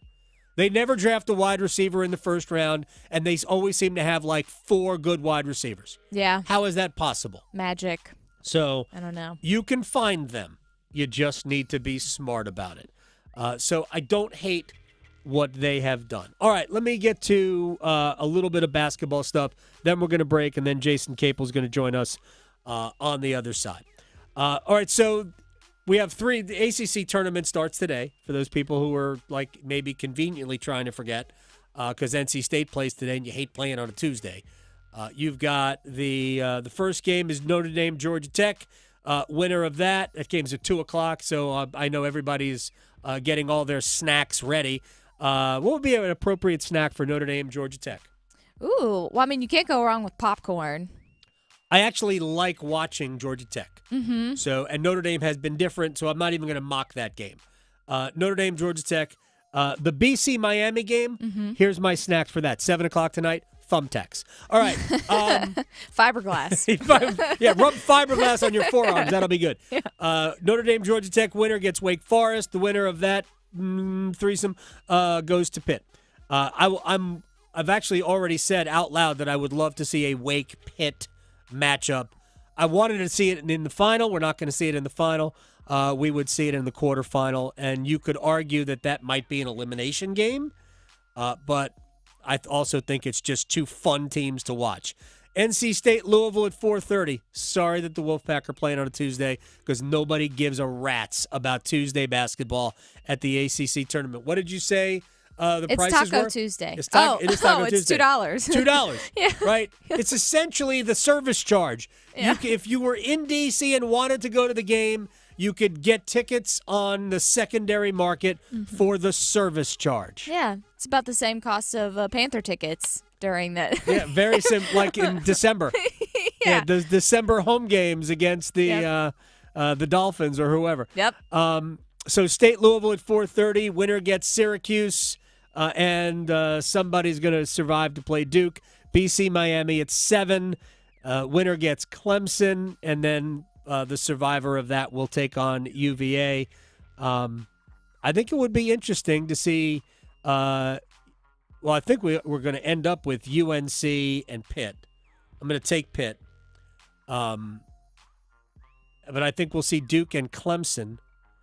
And I wouldn't be surprised if we're looking at a Clemson-Pitt. I really wouldn't. That'd be interesting. We're looking at a Clemson-Pitt ACC championship.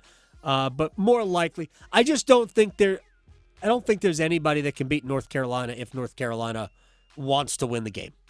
Seriously, if they want to win the game, I don't think there's anybody in the league that can beat them other than maybe Duke. Yeah, themselves. Right. Clemson can. Yeah. But it's all about the way North Carolina approaches the game. If North Carolina wants to just kind of take the edge off, they might lose to Pitt. But I would love to see I'd love to see Pitt win it. I really do. And I'll tell Jason Capel that in just a couple of minutes. Anyway, so those are your matchups there. One quick thing. R.J. Davis, ACC Player of the Year. I'm not going to complain that it wasn't unanimous, even though there's really no other viable candidate for that award. And Hubert Davis got ACC Coach of the Year. And I think you can make arguments for other coaches, honestly. I think you can, you could make an argument for Jeff Capel, who got 12 votes. But I don't see anybody that's done a better job than Hubert Davis. Let's remember that North Carolina is playing an atypical style of basketball. They have morphed into a defensive juggernaut. Nobody would have seen that coming before the season started. So those are the two major awards: R.J. Davis, ACC Player; Hubert Davis, ACC Coach of the Year. Jason Capel, a former Tar Heel, coaches under his brother at Pitt. We will talk with him next. Raleigh to Boone, Charlotte to Chapel Hill. Your Carolina is covered. Adam Gold on the North Carolina Sports Network. Bring on the madness. Ryan, catch and shoot three, right wing. He did it again. Ryan has 27. It's ACC Championship Week. Carolina sweeps the season series from Duke, and the Tar Heels are your unquestioned ACC regular season champions. The ACC basketball tournament on 99.9 The Fan is brought to you by Wake Med, Roofworks, and Wilkinson Chevrolet Cadillac Buick GMC in Sanford. The wait is over, college hoops fans. FanDuel, America's #1 sportsbook, is officially live in North Carolina, and right now, new customers get $250 in bonus bets guaranteed when you make your first $5 bet. Just go to FanDuel.com, promo code AdamGold to sign up. Then you can bet on everything from the money line to over-unders to which team will cut down the nets, all on an app that is safe, secure, and super easy to use. Take the court with $250 in bonus bets, win or lose, when you place your first $5 bet. Visit FanDuel.com, promo code AdamGold to get started. FanDuel is America's #1 sportsbook. You must be 21 and over and present in North Carolina. First online real money wager only. $10 deposit required. Bonus issued as a non-withdrawable bonus bets that expire 7 days after receipt. Restrictions apply. See full terms at FanDuel.com/sportsbook. Gambling problem? Call 877-718-5543 or visit morethanagame.nc.gov. It's bow time. Finally, lunchtime. I'm starving. What's that? This is the Bojangler from Bojangles. Ooh, with the same bold flavor as their chicken? The same. And fries. The same. Huh. Well, I've got a PB&J. Yeah, that's not the same. A crispy fish fillet dusted in Bo's famous seasoning. With cheese and tartar sauce on a fluffy bun, the Bojangler's back. Hook one while you can. It's bow time. There's no time like Bojangler time. Time to stop whatever you're doing and head over to Bojangles to try the Bojangler Fish Fillet Sandwich. You heard right, the Bojangler Fish Fillet Sandwich. A perfectly seasoned, light, flaky, wild-caught Alaskan pollock fish fillet sandwich. For limited time at participating Bojangles. Make it a combo and add Bojangles seasoned fries and legendary iced tea. Hungry for Bojangles but in the mood for something different? Then it's Bojangler time. You call that a precision stop? When a rookie stunt driver Just give me a shot. meets the trainer who thought he'd seen it all, Come on, focus. they'll soon find out that behind the wheel of the Nissan Rogue, with the power of VC turbo and the most fuel-efficient gas-powered engine in its class, Watch this. the protege can become a master. But this is no ordinary blockbuster. It's a Nissan sales event ad. Level up your drive with 1.9% APR financing for 60 months on the 2023 Nissan Rogue. Shop the Nissan sales event. Visit your local Nissan store and nissanusa.com today.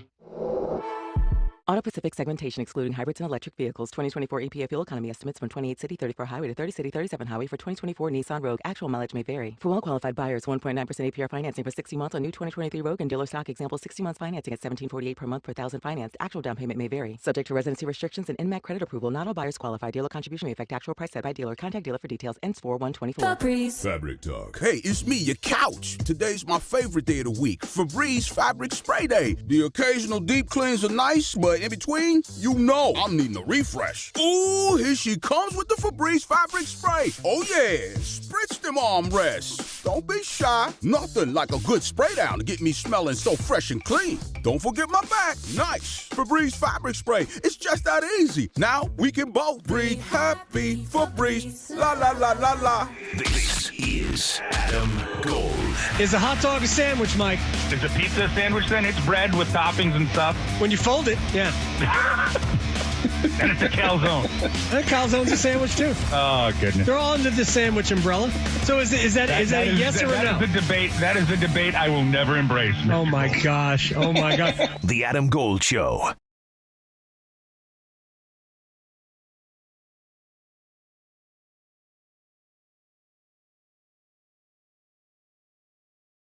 Jason Capel is an assistant coach to his brother Jeff at Pitt, and they've got the double bye. They're 4 double byes. They got one of them coming up at the ACC tournament in D.C. They don't start until Thursday.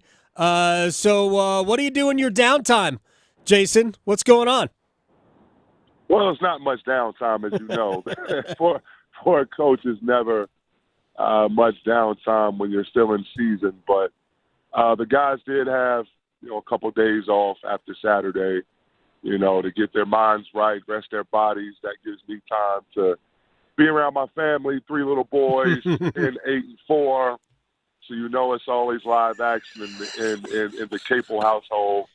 But now, back to business, practice today, head to D.C. and get ready to play some basketball. You and your wife play zone? How do you do that? How do you handle that?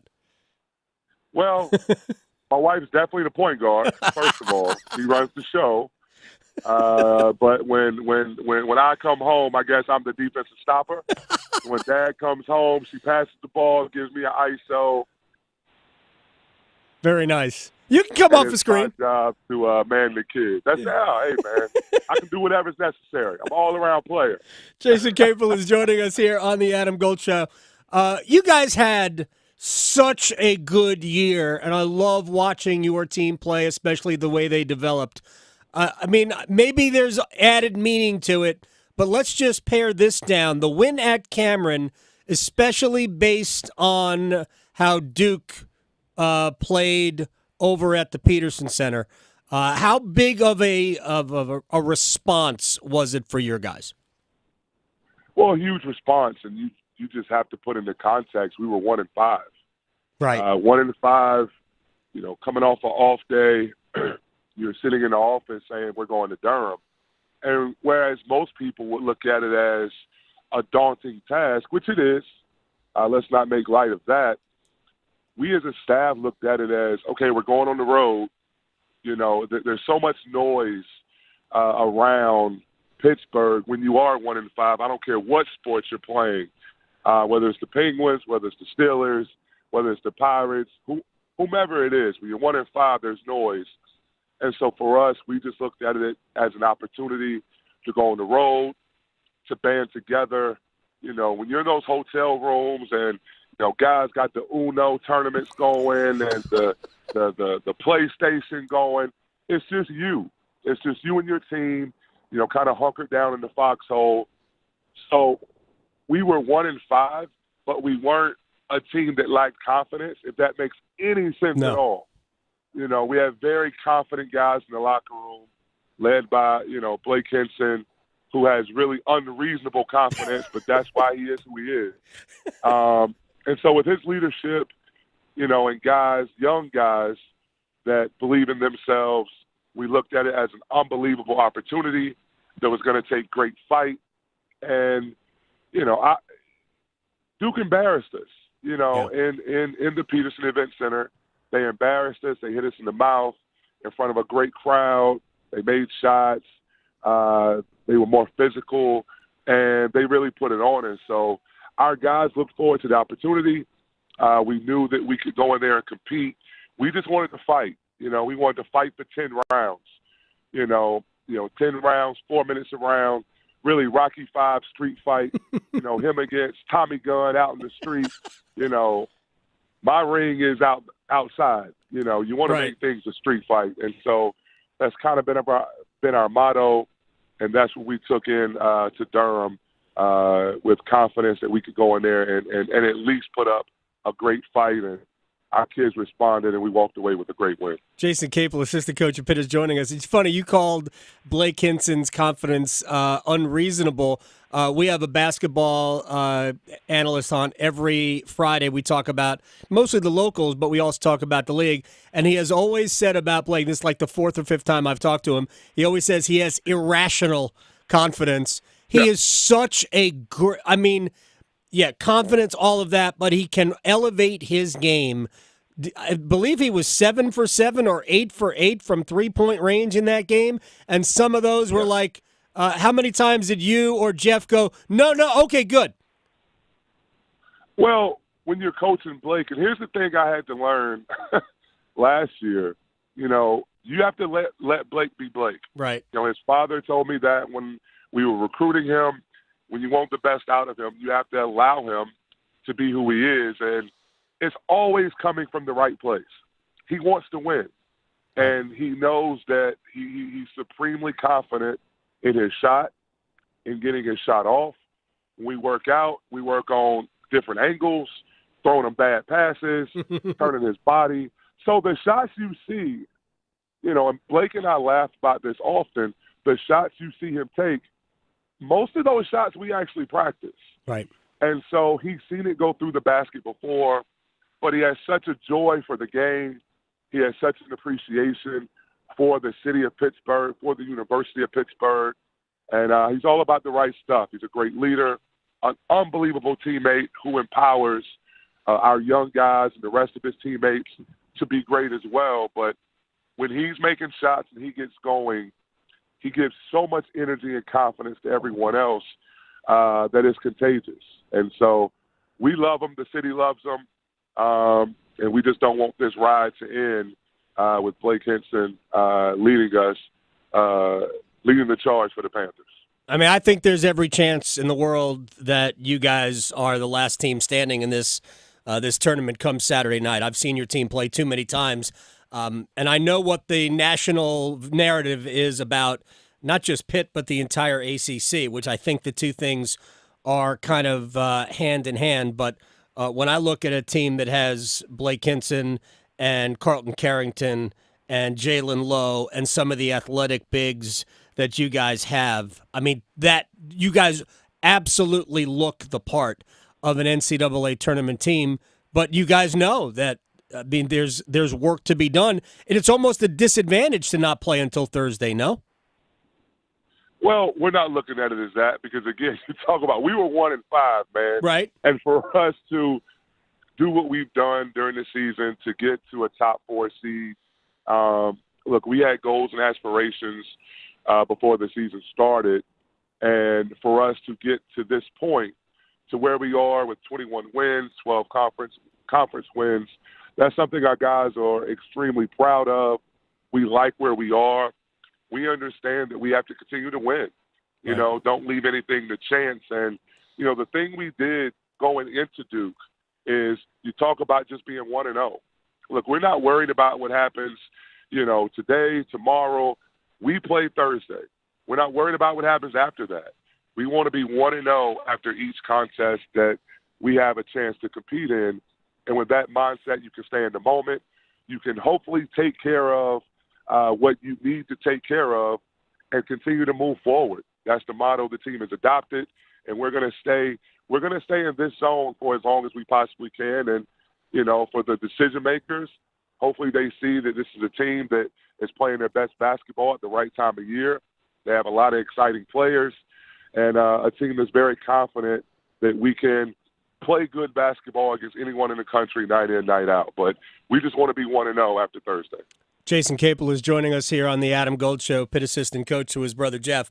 Sounds to me like you and your brother, and I've spoken to him several times, are really enjoying this whole family affair going on in Pittsburgh, and I'm thrilled for you guys. I am curious, though, and I know your game with NC State was after the Duke-Carolina game, but do you guys watch that game together? How do you guys handle that? You know what? It's funny you asked that. I don't think we've ever watched a Duke-North Carolina game together. What? Ever. I mean, maybe when we were kids. When you're kids growing up in North Carolina, right? When you're in school, the teachers roll out the rolling cart with the big TV on top, things of that nature, and you go home and you try to catch the rest of the games.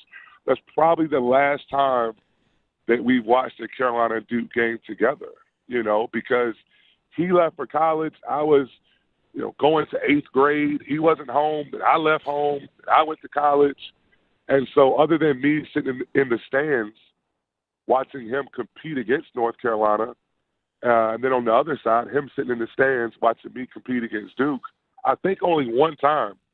And thank goodness that's the game that we actually beat Duke in 4 years. That's the one game. He was in attendance, and for me, that's always a special thing in Cameron. But, over the years, there has been some playful banter. Right. Before we became, foes, schools in the ACC, but we've never sat down and watched a game together, no. I don't know why that blows me away, but it is just kind of amazing. Did you root? Yeah. Did you root? Well, this is before I guess you went to UNC, so I'm sure you rooted for your brother and Duke when you were watching him as a player. Did he root for you and North Carolina? That's a great question. I definitely rooted for him. Now, look, I have to be honest. Okay. I was rooting for him, but each time Jerry Stackhouse and Rasheed Wallace dunked all over Duke, my North Carolina bias and excitement would come out a bit. I was rooting for my brother and wanted Duke to win, which ironically, in his 4 years, I know, he beat North Carolina one time. So I beat Duke one time, my Carolina teams, he beat North Carolina one time. But I was definitely secretly cheering for Rasheed Wallace, Jerry Stackhouse, and Jeff McGinnis, guys that were in his class that I knew as a kid. I watched him compete against in high school and play with some of those guys and just how exciting they were. Those three guys were a big reason why I wanted to be a North Carolina Tar Heel. That class, watching them play, Stack, Sheed, and Touche. But definitely rooting for my brother. I cannot confirm or deny he was rooting for me. He was there. And when we did win in Cameron, he was in our locker room. He's the first one to give me, a really big hug after that game, and that's something I cherish forever. Yeah, here's what's interesting, and I try to have as much fun, and even maybe I once did an interview with Phillip Rivers, who was the quarterback at NC State, and I was a Maryland grad, and I once said, you never beat Maryland, and I was never shy about like poking fun and things like that, but I have such great respect for both you and your brother. I know you don't come to North Carolina or come to Duke to struggle. Like, you come here and it's win after win after win. And it's funny. It's not funny. It's the opposite of funny that both you and your brother had similar experiences in terms of struggling, especially to beat your rival. He did play in a national championship game as a freshman, but it went the other way after that for various reasons. But you guys both deserved. You were better players. You both deserved what Armando Bacot is dealing with right now, and what some of the legends of Duke dealt with their run. I wish it had turned out, but I'm sure it made you both better people, and I know you're both doing well. And I'm rooting like hell for you up in D.C. this week. I appreciate your time, Jason. Hey, thanks a lot for having me, man. Tough times make you stronger.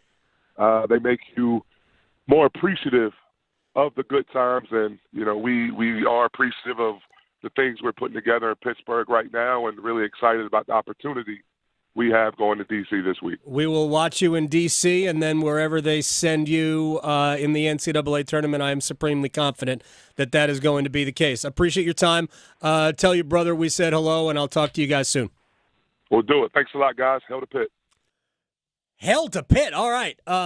Look, I had a great time talking to Jason, and I remember both of their experiences in college. Yeah. And I think it was probably tougher on Jason than it was on Jeff. And I'm not and I think the reason for that is that I think Jason heard it more from fans, from his own fans, than Jeff did. I do. I think Jason heard it more from fans than Jeff did. But they both had. You just don't come to Carolina to lose. You don't come to Duke to lose. And both of those guys, their 4-year careers there was a lot more losing than winning. Maybe not being under 500 in terms of your record, but when you're North Carolina, you're not there to go to the NIT. It's weird, just or unfortunate for both of them. But I had a good time, and what I said to Matt Plisga, who is the SID over at Pitt, who used to be at Duke, went to Pitt when Jeff Capel got the job. I said to him, it seems to me that Jason is in a really good place. He was the basketball coach at App. Yes, he was. For a few years. Mm-hmm. It didn't go as well. They're doing much better, although they're going to have to do it maybe in the NIT. And the reason I say maybe is that it used to be, this is the old NIT, if you won your conference but didn't win your conference's automatic bid. In other words, App won the Sun Belt in the regular season, lost in the semifinals of the Sun Belt tournament, but they lost to Arkansas State. Well, if you won your regular season, you would automatically get a spot in the NIT. That is no longer the case. So that doesn't mean that App won't get a spot. They beat Auburn, I believe, this year. Mm-hmm. That doesn't mean they won't get a spot in the NIT. I would still fancy them, maybe a 50-50 shot to get a bid, but there's no guarantee that they will. And but they lost in their conference tournament, so it's obviously going well for I guess Coach K. Yeah, and Dustin Kearns over at App. But Jason was up there for a while, didn't go as well, but he's a really, really good dude, and I'm glad he's doing well. All right, a couple of quick things about basketball.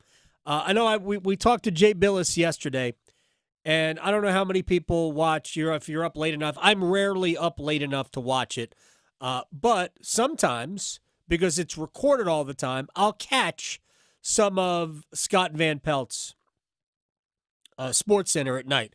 I happened to see this one live, and he had Jay Billis on, and he had a very interesting thing. We talked a little bit about the future of the NCAA tournament and expanding it, and we all know why they're going to expand it. They're going to expand it because of money. They think it's going to make them more money, and the truth is that it probably will.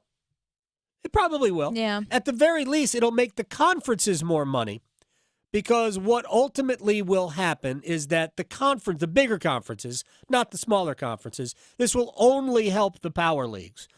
They'll get more teams into the field because there's no way that we're going to expand the tournament to 96 teams or whatever the number is going to be. And initially it will be, I think, you'll have 2 different first fours. Just 2 of them. So you'll have an additional however many teams that means into the field. I can't do the math in my brain, but you'll have 4 games that involve 2 16 seeds and 4 games that involve 2 11 seeds, all playing into the same part of the bracket. And I'm pretty sure that all of the teams added, with a couple of exceptions in terms of the at-large teams, will come from major leagues. And so all that means is that they get more opportunities to win games and compile what they call units, not like we do. Yeah, different kind of units. Although, Yeah, those are worth way more money than ours, which allow you to play a game, win a game, get more units, and advance. So that's why they're doing it. And that'll be the first wave of expansion, and then we'll get to a larger one. And I do think that it's in the near future will be probably at, 96. 64 and 32 is 96. Yeah. So basically another round, if you will. And I just think that's where we're headed because it makes no sense, which means that they'll do it. But Jay had an interesting point because we're sitting here and he said, here's another built-in advantage for the major conference schools is that when we get to this time of the year, how often do we hear, well, they've got to win 2 games in their conference tournament? Nobody ever says that about a bubble team in a mid-major. So Indiana State, we brought it up yesterday. I'm not going to lie. I've never seen Indiana State play a second of basketball. I'm not going to vouch for them as a tournament team. They've played 2 games against quad 1 opposition, whatever. They've been a gaudy record. They had a great year in their league, but they lost in the conference finals to Drake. But nobody will ever say, well, they got to the conference finals, so they'll get a bid. No, because you don't play quality games in those leagues for the most part unless you are in the final, and then they lost that one. But the power leagues, you get a chance to play, not in the ACC this year, but in the Big 12, every tournament game is probably going to be a quad 1 game. So you have a chance to pad your resume without winning it. Jay just said, well, why don't we just determine the field before the conference tournaments? Here is our at-large board before the conference tournaments. And then we know. We're not saying that the automatic bids aren't there because somebody who's not in the at-large board can win the automatic bid and knock somebody out. So we should announce the field as of today. These are our at-large teams as of today, then go play the conference tournaments. He says, there you go.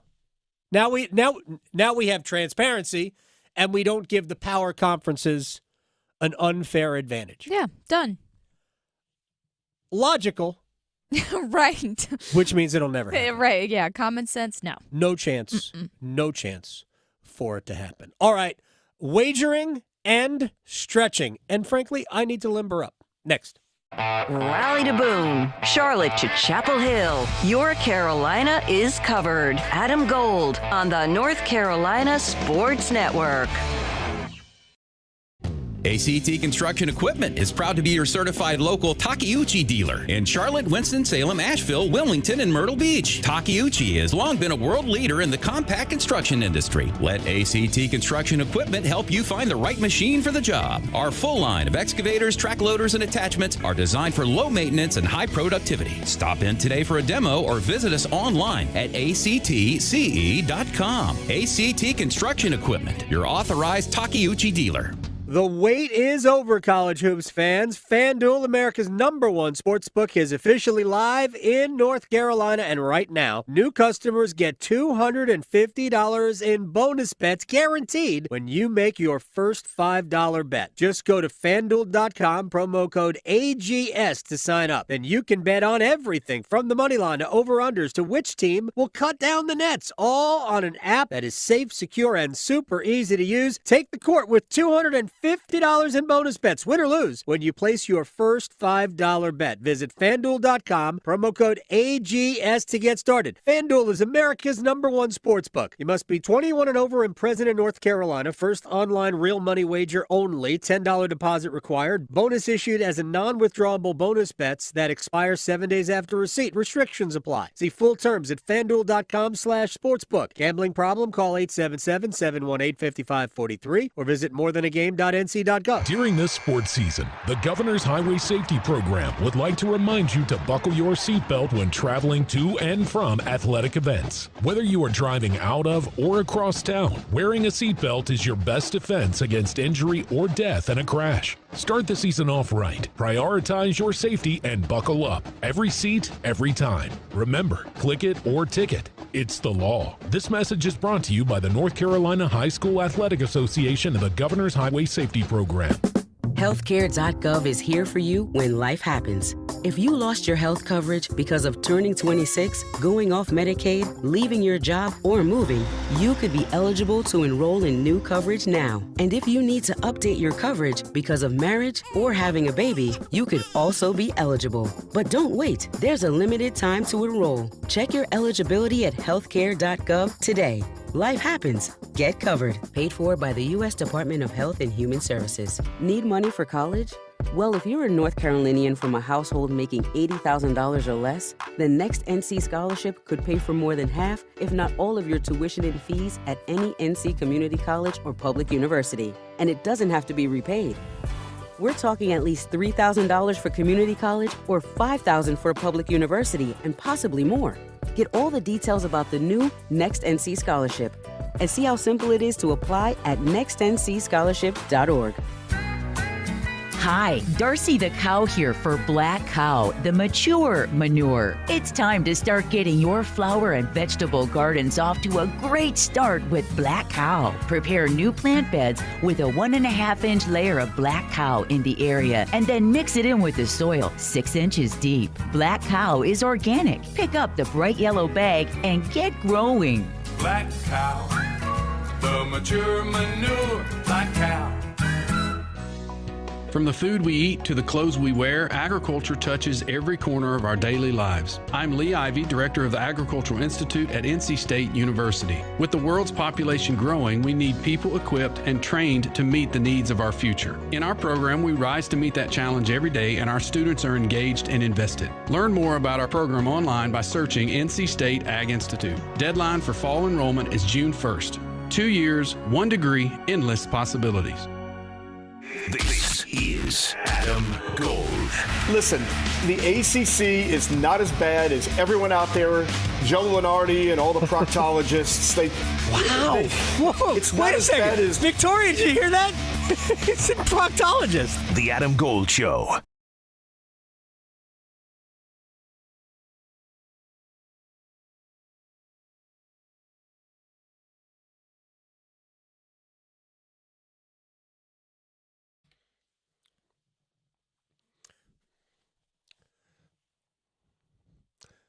It's the Adam Gold Show. I'm Adam Gold.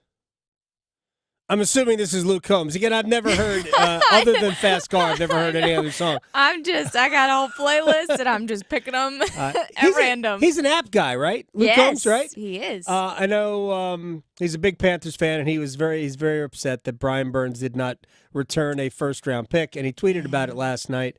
And we were looking for the UNC football fan, Eric Church. Yeah. I have no idea if he went to Carolina or not, but you don't. It's not a prerequisite to me. No. I know for some people it's like you didn't even go there. I have so many friends that support teams that they never went to their school. Like it is what it is. We have 350 million people in this country. I don't know how many million of them are Tar Heel fans or whatever fans. Right. Like, who cares? Yeah, it's okay. Just love what why you is love. Why is that? Why are we gatekeeping that? I know we shouldn't. All right. We should. I'll be done with whining about that. All right, we're going to place bets in a minute. ACC tournament starts in 10 minutes. Let's stretch. Okay, so I saw this and I was like, oh, this is appropriate. March Madness fans might be burning about 36 hours of their life this year because of the tournament. So there was a study put out about this, that the average March Madness fan will dedicate a full day and a half of their life, which is 36 hours, to it. They have it broken down. 3 hours of filling out brackets, 13 hours of watching games, 5 hours of highlights, 5 hours of discussing it with friends and family. I like how they say discussing it. Yeah. 5 hours of reading about it online, and 3 for placing bets, which we can do live now in North Carolina. So yeah, that I kind of feel like that's being generous when you say 36 hours, because they're not talking about us, that's for sure. So yeah, no, if you have a significant other and they're like, you spend too much time, just be like, look, I need 36 hours. That's it. Studies show that's all I need once a year. So there you go. I mean, because people... Day and a half. They just watch everything. Oh, yeah. Oh, 100%. Yeah. And there are people who are going to eat, sleep, one. and breathe this. So, yeah. I'd be surprised if the number was less. I know. That's why I thought 36 was a little generous. But something that's not very generous, maybe? I don't know. It just sounds gross to me. There's new foods out there. And, I got to tell you about new foods that you can find on the grocery store shelves. Okay, first up, Cheez-It flavored ranch dressing. Yeah, you heard me correctly. What? So it's Hidden Valley just announced on National Ranch Day, which was the 10th, a couple days ago, that they were going to make a Cheez-It flavored ranch dressing. Don't really know what you're putting that on, but hey, you do you. Like we said, you support what you want, so you can find it at the Mart of Wall if you would like it. Also, you can get... Did you say Mart of Wall? The Mart of Wall. Also, you can maybe find this, which I would not advocate for. Grilled cheese flavored tomato soup. Why are we doing this? Why are we ruining Just have the grilled cheese. I know that. Tomato soup and grilled cheese are like, that's peanut butter and jelly. That's the best. Exactly. That's the best part. It's like cookies and milk. What are we doing here? So Campbell's, they're only doing this for a limited time. Hopefully never again after this. And last but not least, just in time for baseball season, Oscar Mayer has a meatless hot dog that they are calling Not Hot Dogs. Okay. And it is a plant-based meat. So there you go. If you just want to ruin baseball season, that's fine. No, I'm kidding. Some people don't want to eat whatever that is in a hot dog. That's fine. There's no way you can traditional. make a plant-based hot dog taste like a hot dog. So I would just rather have a salad.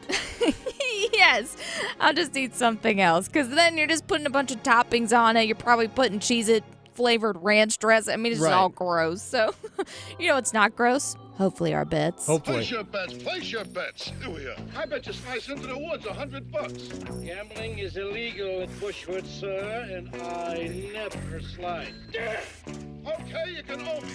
I owe you one. All right, let's get this done. Yes. I'm starting with Canes bets. All right. So they're playing the Rangers. Give me Natchez for an anytime goal scorer, because you can't spell Canes without Natchez, plus 240. All right, let's go to the ACC tournament. We have 3 games turned up on a Tuesday. Notre Dame minus 1.5 against Georgia Tech. NC State minus 8.5 against Louisville, with or without DJ Horn. Boston College to win outright. All 3 of them plus 660. Let's shoot the moon. Why not? Spend those units. So dumb. Next one, sticking with the Canes game. Give me the highest scoring period. Why not? Second. Let's just get it done early, Canes. Plus 250. Plus 250. All right, I haven't even delved into the odds. Overtime. Sebastian Aho goal. Give me them both. I love it. Overtime tonight. I love it. Canes will win. Canes win in overtime. My last one, San Jose Sharks and the Philadelphia Flyers. Sharks, don't see them winning this, so give me Cam Atkinson for an anytime goal score, plus 260. I like it. Also, Arsenal and Porto in the Champions League. Arsenal lost the away leg 1-0, so they have to win it by at least 2. They can't just win by 1, otherwise we're going to have extra time and possibly even penalties. I think Arsenal will win this match 3-0 today, and that is the exact score. It's worth a lot, because it should be, but who knows? Going beyond the box scores. Adam Gold on the North Carolina Sports Network. Adam Gold here from my man, Coach Pete DeRuta, Capital Financial Advisory Group in Apex. He is the financial planning guru. He can help you get ready for retirement so you can do so on your terms. And we live here in this college basketball universe. And if I tell you that Coach Pete has a GPI index, you might think, wait, this is how we conspire to keep ACC teams out of the tournament, isn't it? No, actually, it's Coach Pete helping you maximize consistent growth, protect your money from year to year, and build an income switch for you to flip on when you need and want to. This is all about helping you retire on your terms. The GPI index. All you got to do is call 888-843-0013 or text Adam to 600-700. Get to Coach Pete DeRuta so you can get your own customized total retirement plan for you so you can retire on your terms, and ask Coach Pete all about the GPI index. 888-843-0013 or text Adam to 600-700 for Coach Pete DeRuta. What? New scratch-offs are out? That means new chances to become a North Carolina Education Lottery Winners Club member. Yeah, in the Winners Club, I'll reinvent myself. I won't go by just plain Todd. I'll go by Toddrick. I'll get a gold jacket, play my saxophone again. I'll stop and smell the flowers, call my mom more. Oh, wrap it up, Todd. It's Toddrick. This month's tickets pack $370 million in total prizes. The Winners Club awaits. Must be 18 to play. Approximate overall odds of winning range from 1 in 2.93 to 4.24. Problem gambling helpline 877-718-5543. Get ready, because Scott's is taking over Daylight Saving Time. It's such a big event that we're calling it Day-Long Saving Time. And now it's got real savings. In fact, it's the biggest deals of the year. Audacious? Absolutely. So don't wait. Stock up early and you'll be able to save up to $20 on Scott's Triple Action and Easy Seed products today at the Home Depot, Lowe's, or Ace Hardware. Offers available March 7th through 20th at select U.S. stores while supplies last. Selection varies by location. See store for exact offers.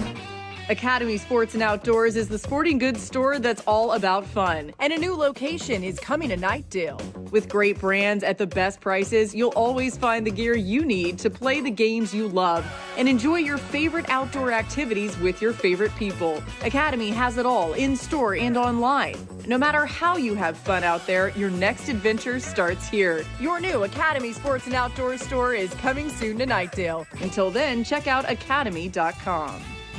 Get ready for spring at Westlake Ace with the best brands like Steel, Ego, Scotts, and more. Right now, select Steel products are up to $60 off. And don't forget, Ace Rewards members save money every season. This month, 20-pound bags of Ace Bird Seed are just $11.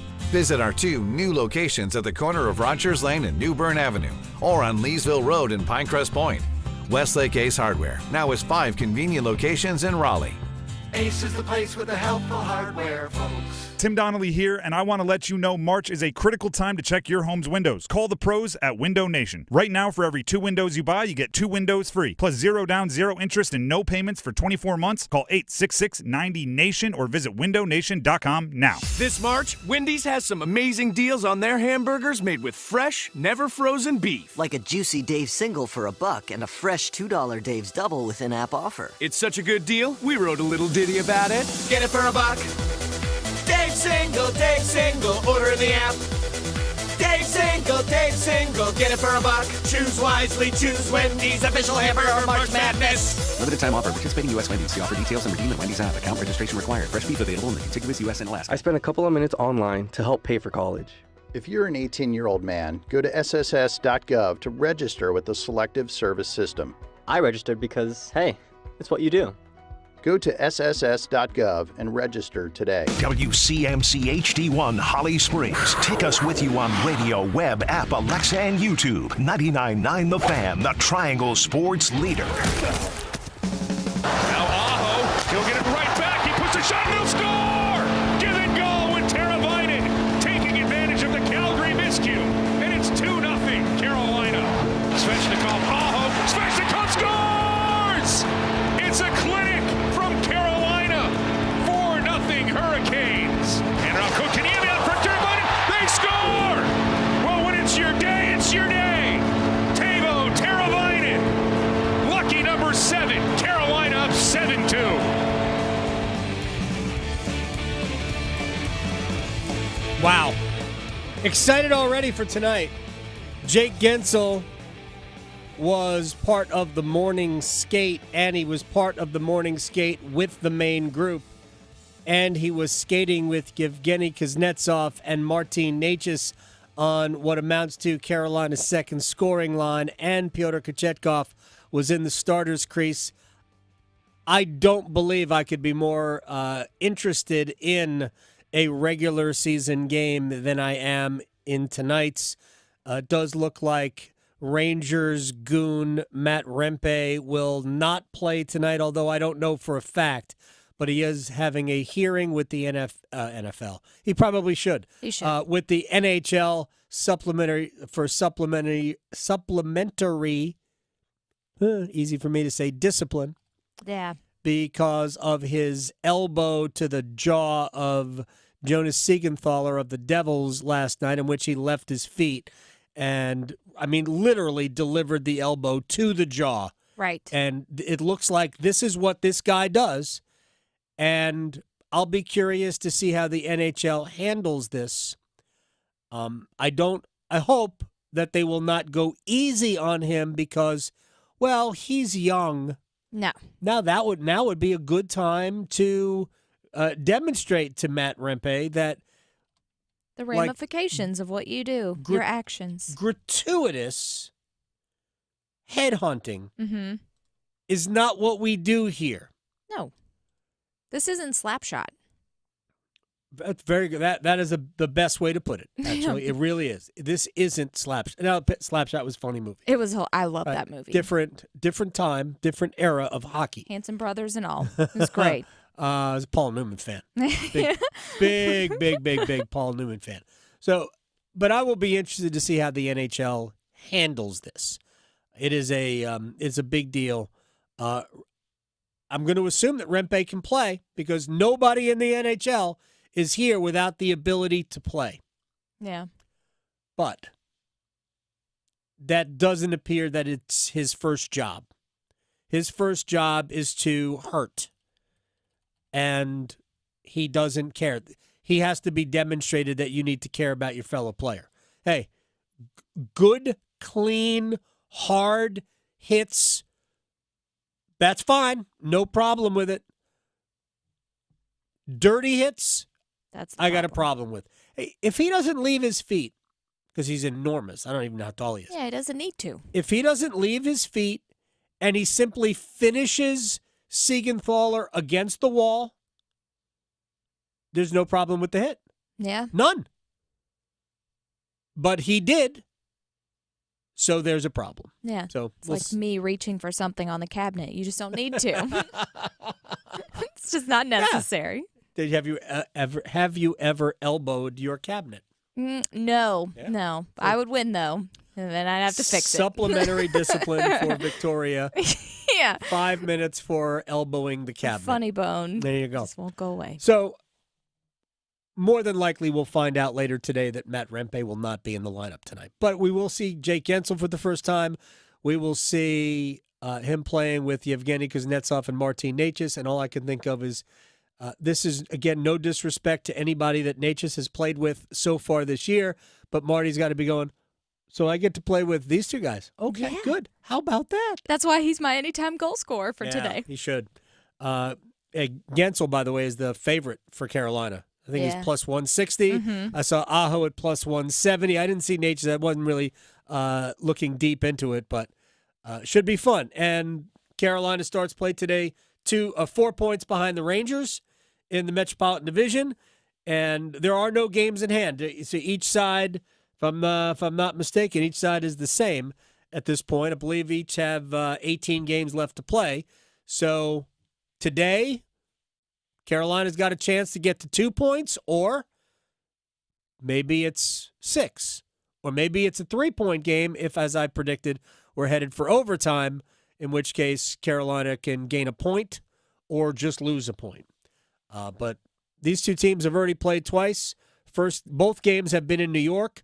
The Hurricanes lost the first one 2-1 on a Willie Cooley goal in the third period. And they absolutely throttled the Rangers in New York the last time they played.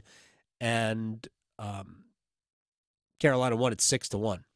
Just crushed the Rangers. The first time they played was the last time Frederick Anderson played before last Thursday. Wow. Nice. Yeah. It was a 2-1 loss in New York was, I believe, is the last game that he played.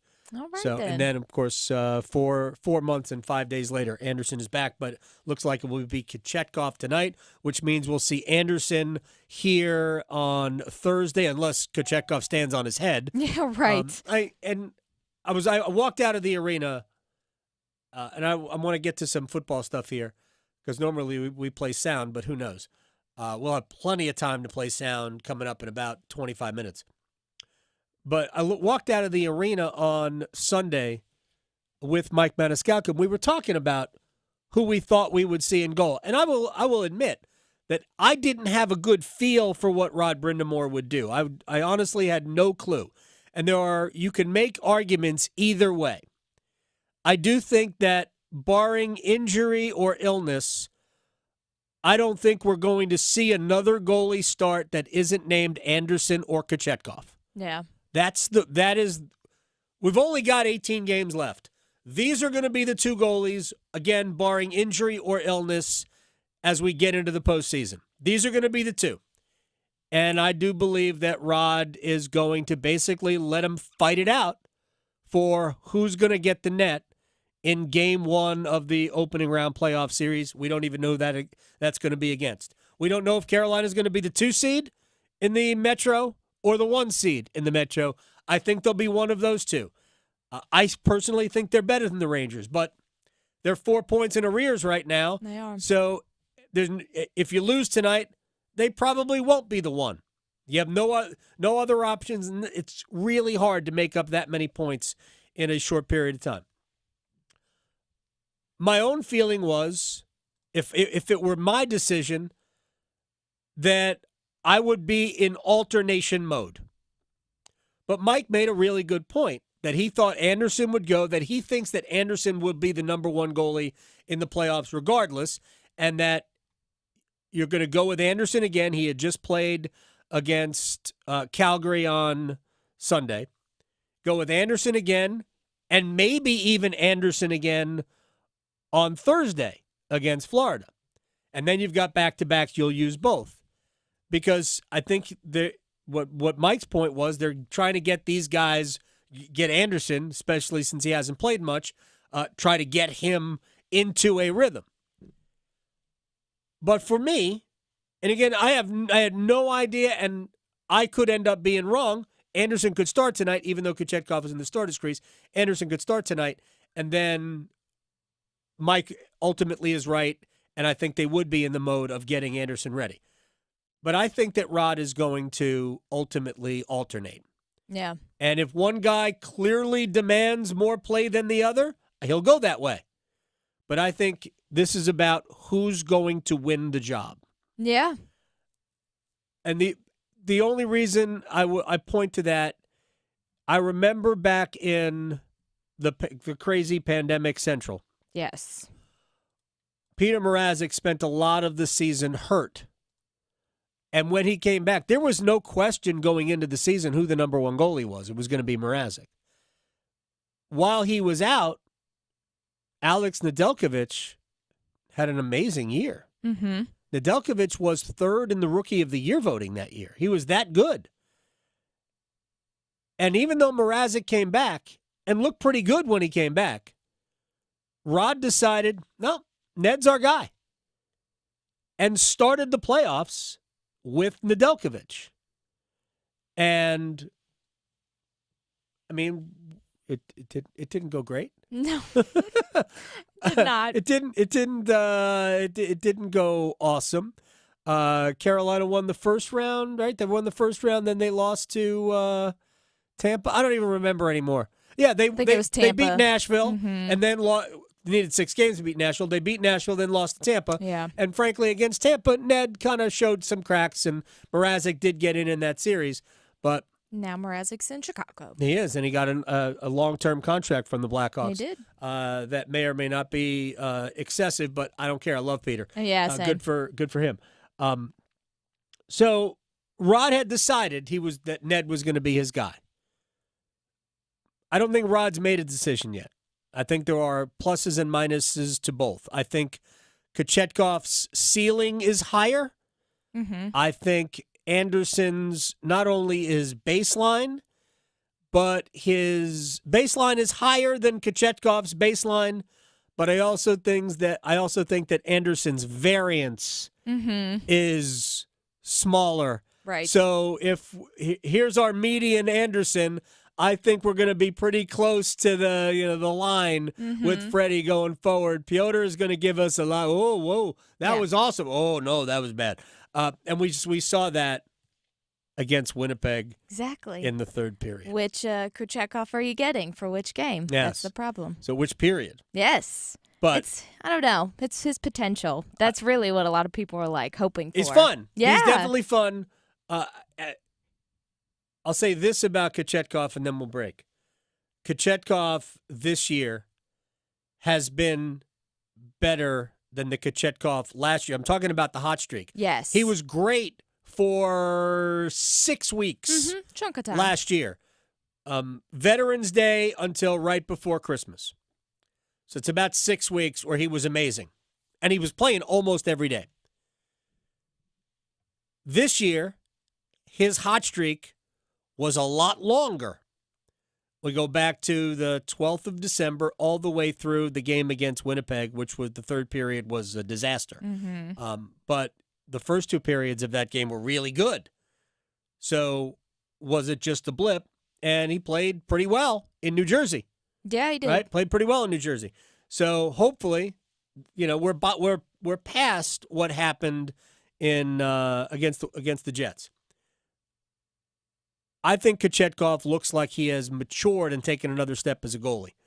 So, to me, I think there's reason to think that Kochetkov could be the guy when the playoffs begin. But again, sometimes steady is what you're looking for. I know. Got to prove yourself. Should be fun. But I look forward to seeing Kochetkov tonight if, in fact, he is the number one. All right. Are you ready to talk Panthers? No. Okay, sorry. All right, well, we have to. We're almost physically obligated to talk about it. Yeah. I have a tail of the tape I'm going to give you a little bit later on of Panthers trades, but I'm telling you, I don't hate what the Panthers have done. We'll talk about it with our friend Will Brinson next. Serving it up hot and fresh every day. Adam Gold on the North Carolina Sports Network. Get crazy, Canes fans. It's hockey night in Carolina. He scores! Dmitry Orlov picks the corner, and the Canes take a 2-1 lead. Storm Watch with Adam Gold at 6:30. Puck drop at 7. Second chance, they score! Yes, Bert Fost knocks it home. On your exclusive home for the Carolina Hurricanes, 99.9 The Fan.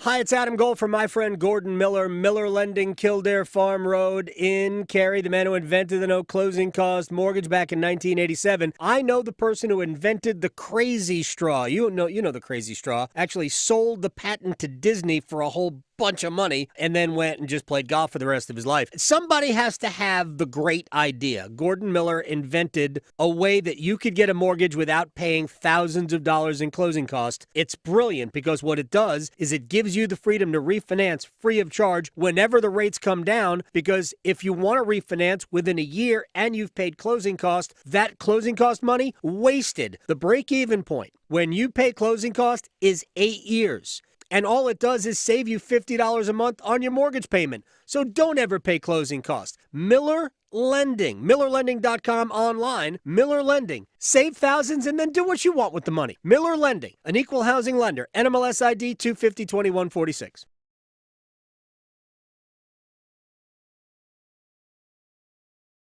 This is the Bojangler from Bojangles. With the same bold flavor as their chicken? The same. And fries. The same. Huh. Well, I've got a PB&J. Yeah, that's not the same.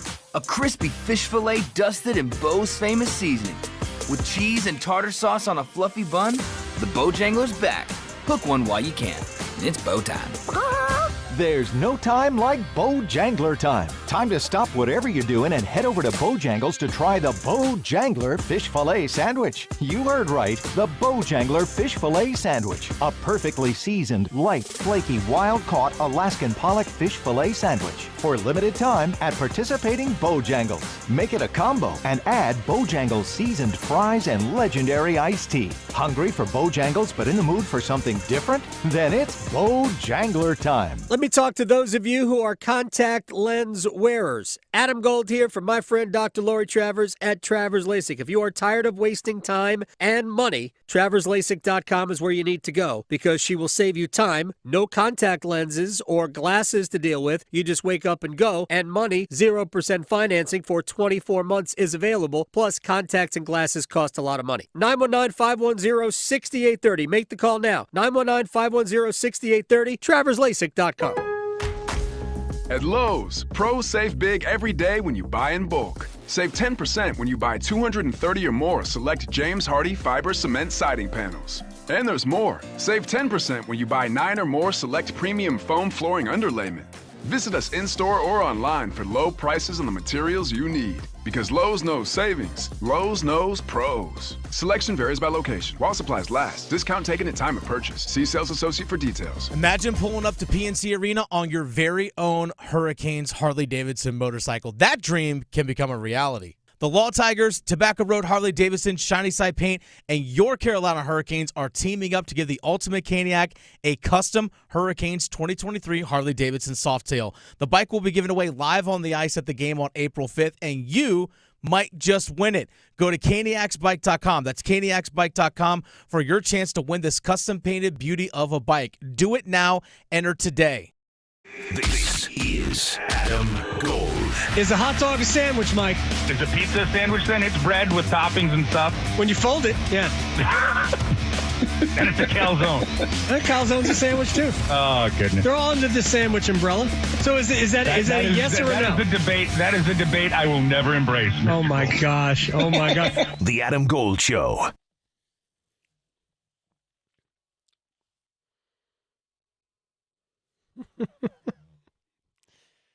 Luke Combs, all day today, based on his tweet.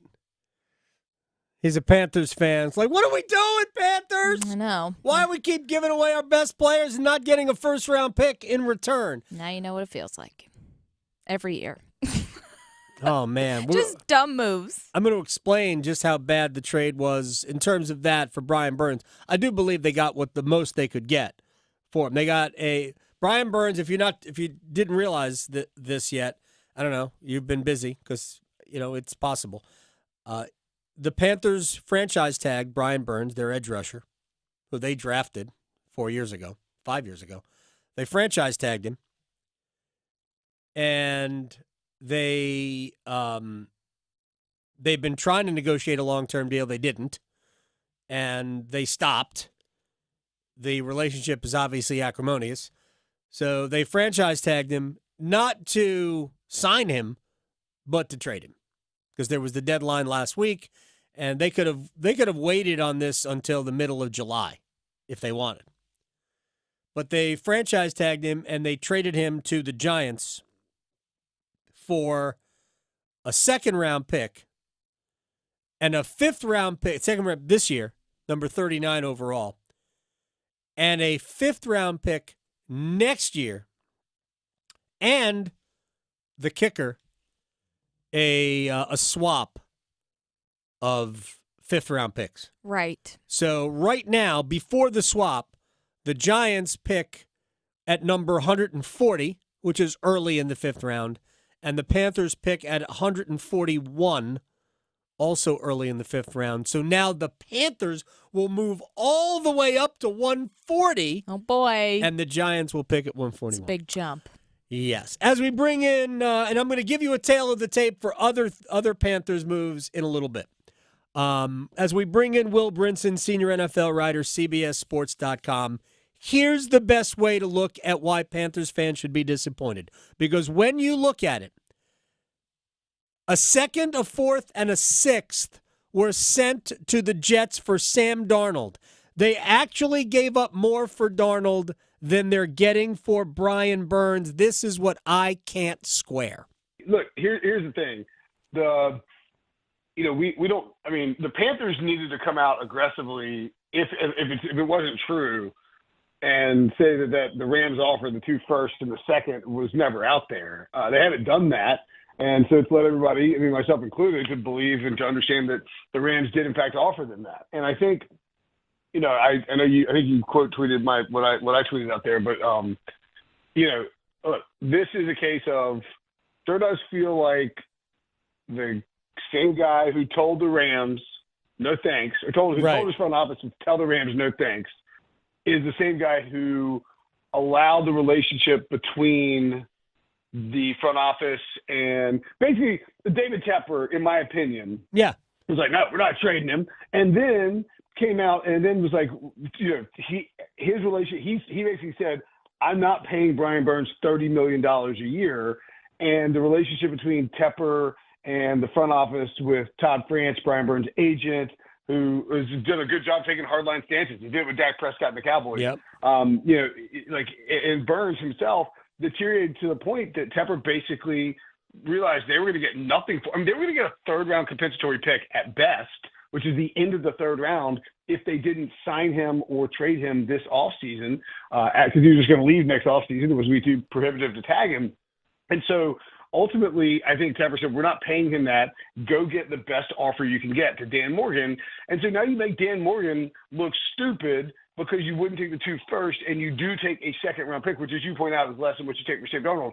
I don't have a problem. And I told you when we were talking about Brian Burns being tagged, I thought he would be traded. I don't have a problem with trading Brian Burns. No, do I. It actually makes all the sense in the world because you were going to get a late third, again, at best, based on the compensatory formula, and then, whoever you sign and all that, it's one more year down the road, too, by letting him walk next year. So getting something now is great, but it's just clear that this ownership group, and by extension the front office, because they do what the boss tells them to do, doesn't understand how to stay away from the football, being involved in the football aspect of things, and clearly doesn't have a good grasp on what to do in terms of managing a team. I like that they went out and signed 2 offensive linemen, 2 interior offensive linemen. Protect Bryce Young on the inside. It's going to make Iquanu better on the left tackle. Like, it's going to improve your offense as a whole for sure.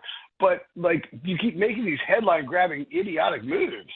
Yeah, the problem, and again, it's hard to do this. But we know, and Joe Person from The Athletic is the one who confirmed all of this. He goes, he knows for a fact.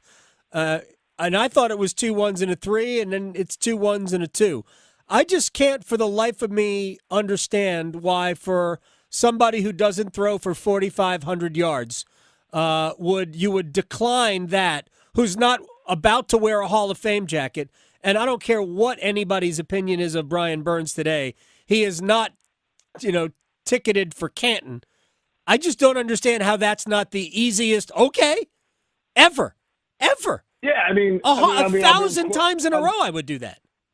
I mean, I'll quote my buddy Franklin from ATW. We were talking about the move yesterday on our text thread, but he's like, who would turn down 2 firsts for any non-quarterback? Right. Maybe prime Aaron Donald you could justify it with. Or, if somebody offers you 2 first-round picks for any player that is not a franchise quarterback, you take it. In fact, and there's a lot of quarterbacks where you take it. If somebody offered the Panthers 2 firsts from Bryce Young right now, you'd probably take it. Yeah, absolutely, 100%. And again, but smart teams would. Right, that's true. No offense to Bryce Young. All right, we need to move off of that because it's one of those things that we could spend. Every time I think about it, I get more angry at what. And I don't. And what I keep trying to tell people is that I am not a fan. I have no emotional tie to the organization. But what I do have an emotional tie to is teams that routinely do the wrong thing. Maybe I'm scarred by being a Jets fan for most of my life, for being a Mets fan, for being a Knicks fan, right? I grew up, and I'm still a Mets fan. I could care less what the Knicks do or what the Jets do, but when teams continuously do the wrong thing, it makes me angry. And the Panthers just I like what they did. I like Robert Hunt. I like Damian Lewis. I think those are really two really good additions. Yeah, Robert Hunt's a really good player, and that's spending in the interior on the interior offensive line is sort of an underrated thing that isn't everyone's talking about the Brian Burns trade. Nobody's talking about the Robert Hunt deal. Right. And that's just because guards, buying interior offensive linemen isn't very sexy.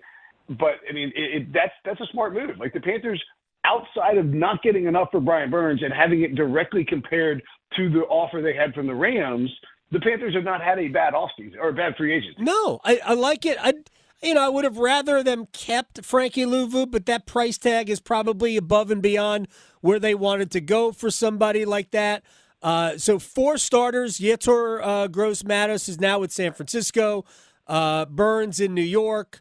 Dante Jackson is going to sign somewhere. I don't think Dante Jackson is a tremendous loss, in my opinion. And Louvu. So 4 defensive starters are out. I trust the rest of that defense. Hopefully J.C. Horn will be healthy. And now you got to go. And, they're going to release Von Bell, too. So another important part of that defense is going to be out.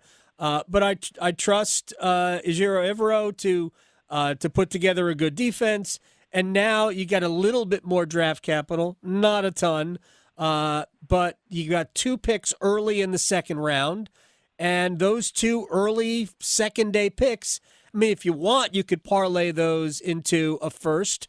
Yeah. But I think they need bodies. They need bodies for sure. You also, you're saving some money. You don't have to worry about, using the 5th-year option. I mean, if the 5th-year option is nice, but I mean, in reality, if a player's good enough, you sign him before the 5th-year option becomes necessary to even utilize.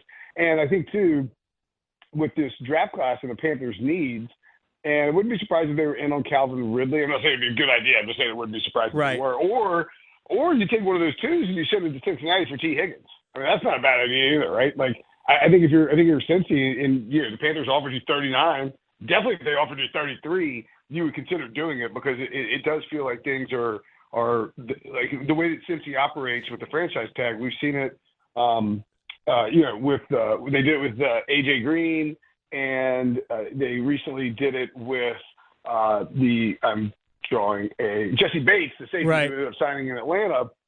They let these guys play out these 1-year tag deals and let them walk.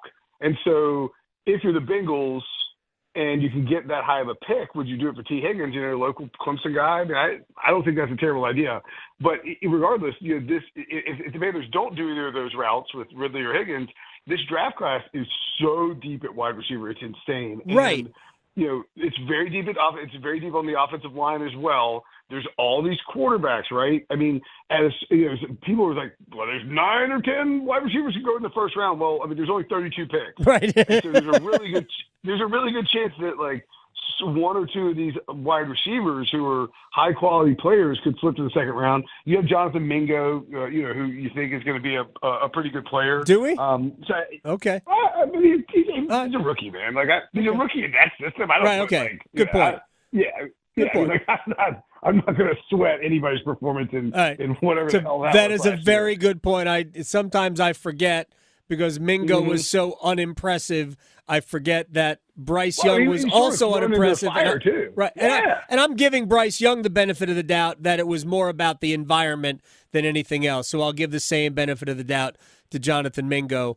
I personally wouldn't waste any draft picks on trading for veteran players. Not a single one. Not understanding that T. Higgins is definitely available from Cincinnati.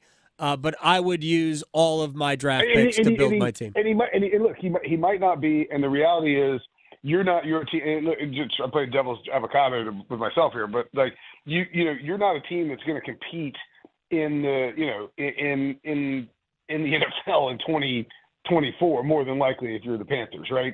I mean, it's very reasonable to expect that they're going to struggle again this coming season. T. Higgins is likely going to be a free agent. He'll be 26. You can go and, make him a monster offer, and he might be willing to come and play in Carolina for the right amount of cash. It's Will Brinson, senior NFL writer, CBSSports.com. When we come back, I'm going to tell you what I loved about what the Panthers have done so far. Wait, what? Positivity? What? Positivity? And a tale of the tape, which will sufficiently balance out the positivity. Because the tale of the tape of what the Panthers have done in the past is not pretty. But I think the present, I like what they've done so far. Next. Raleigh to Boone, Charlotte to Chapel Hill, your Carolina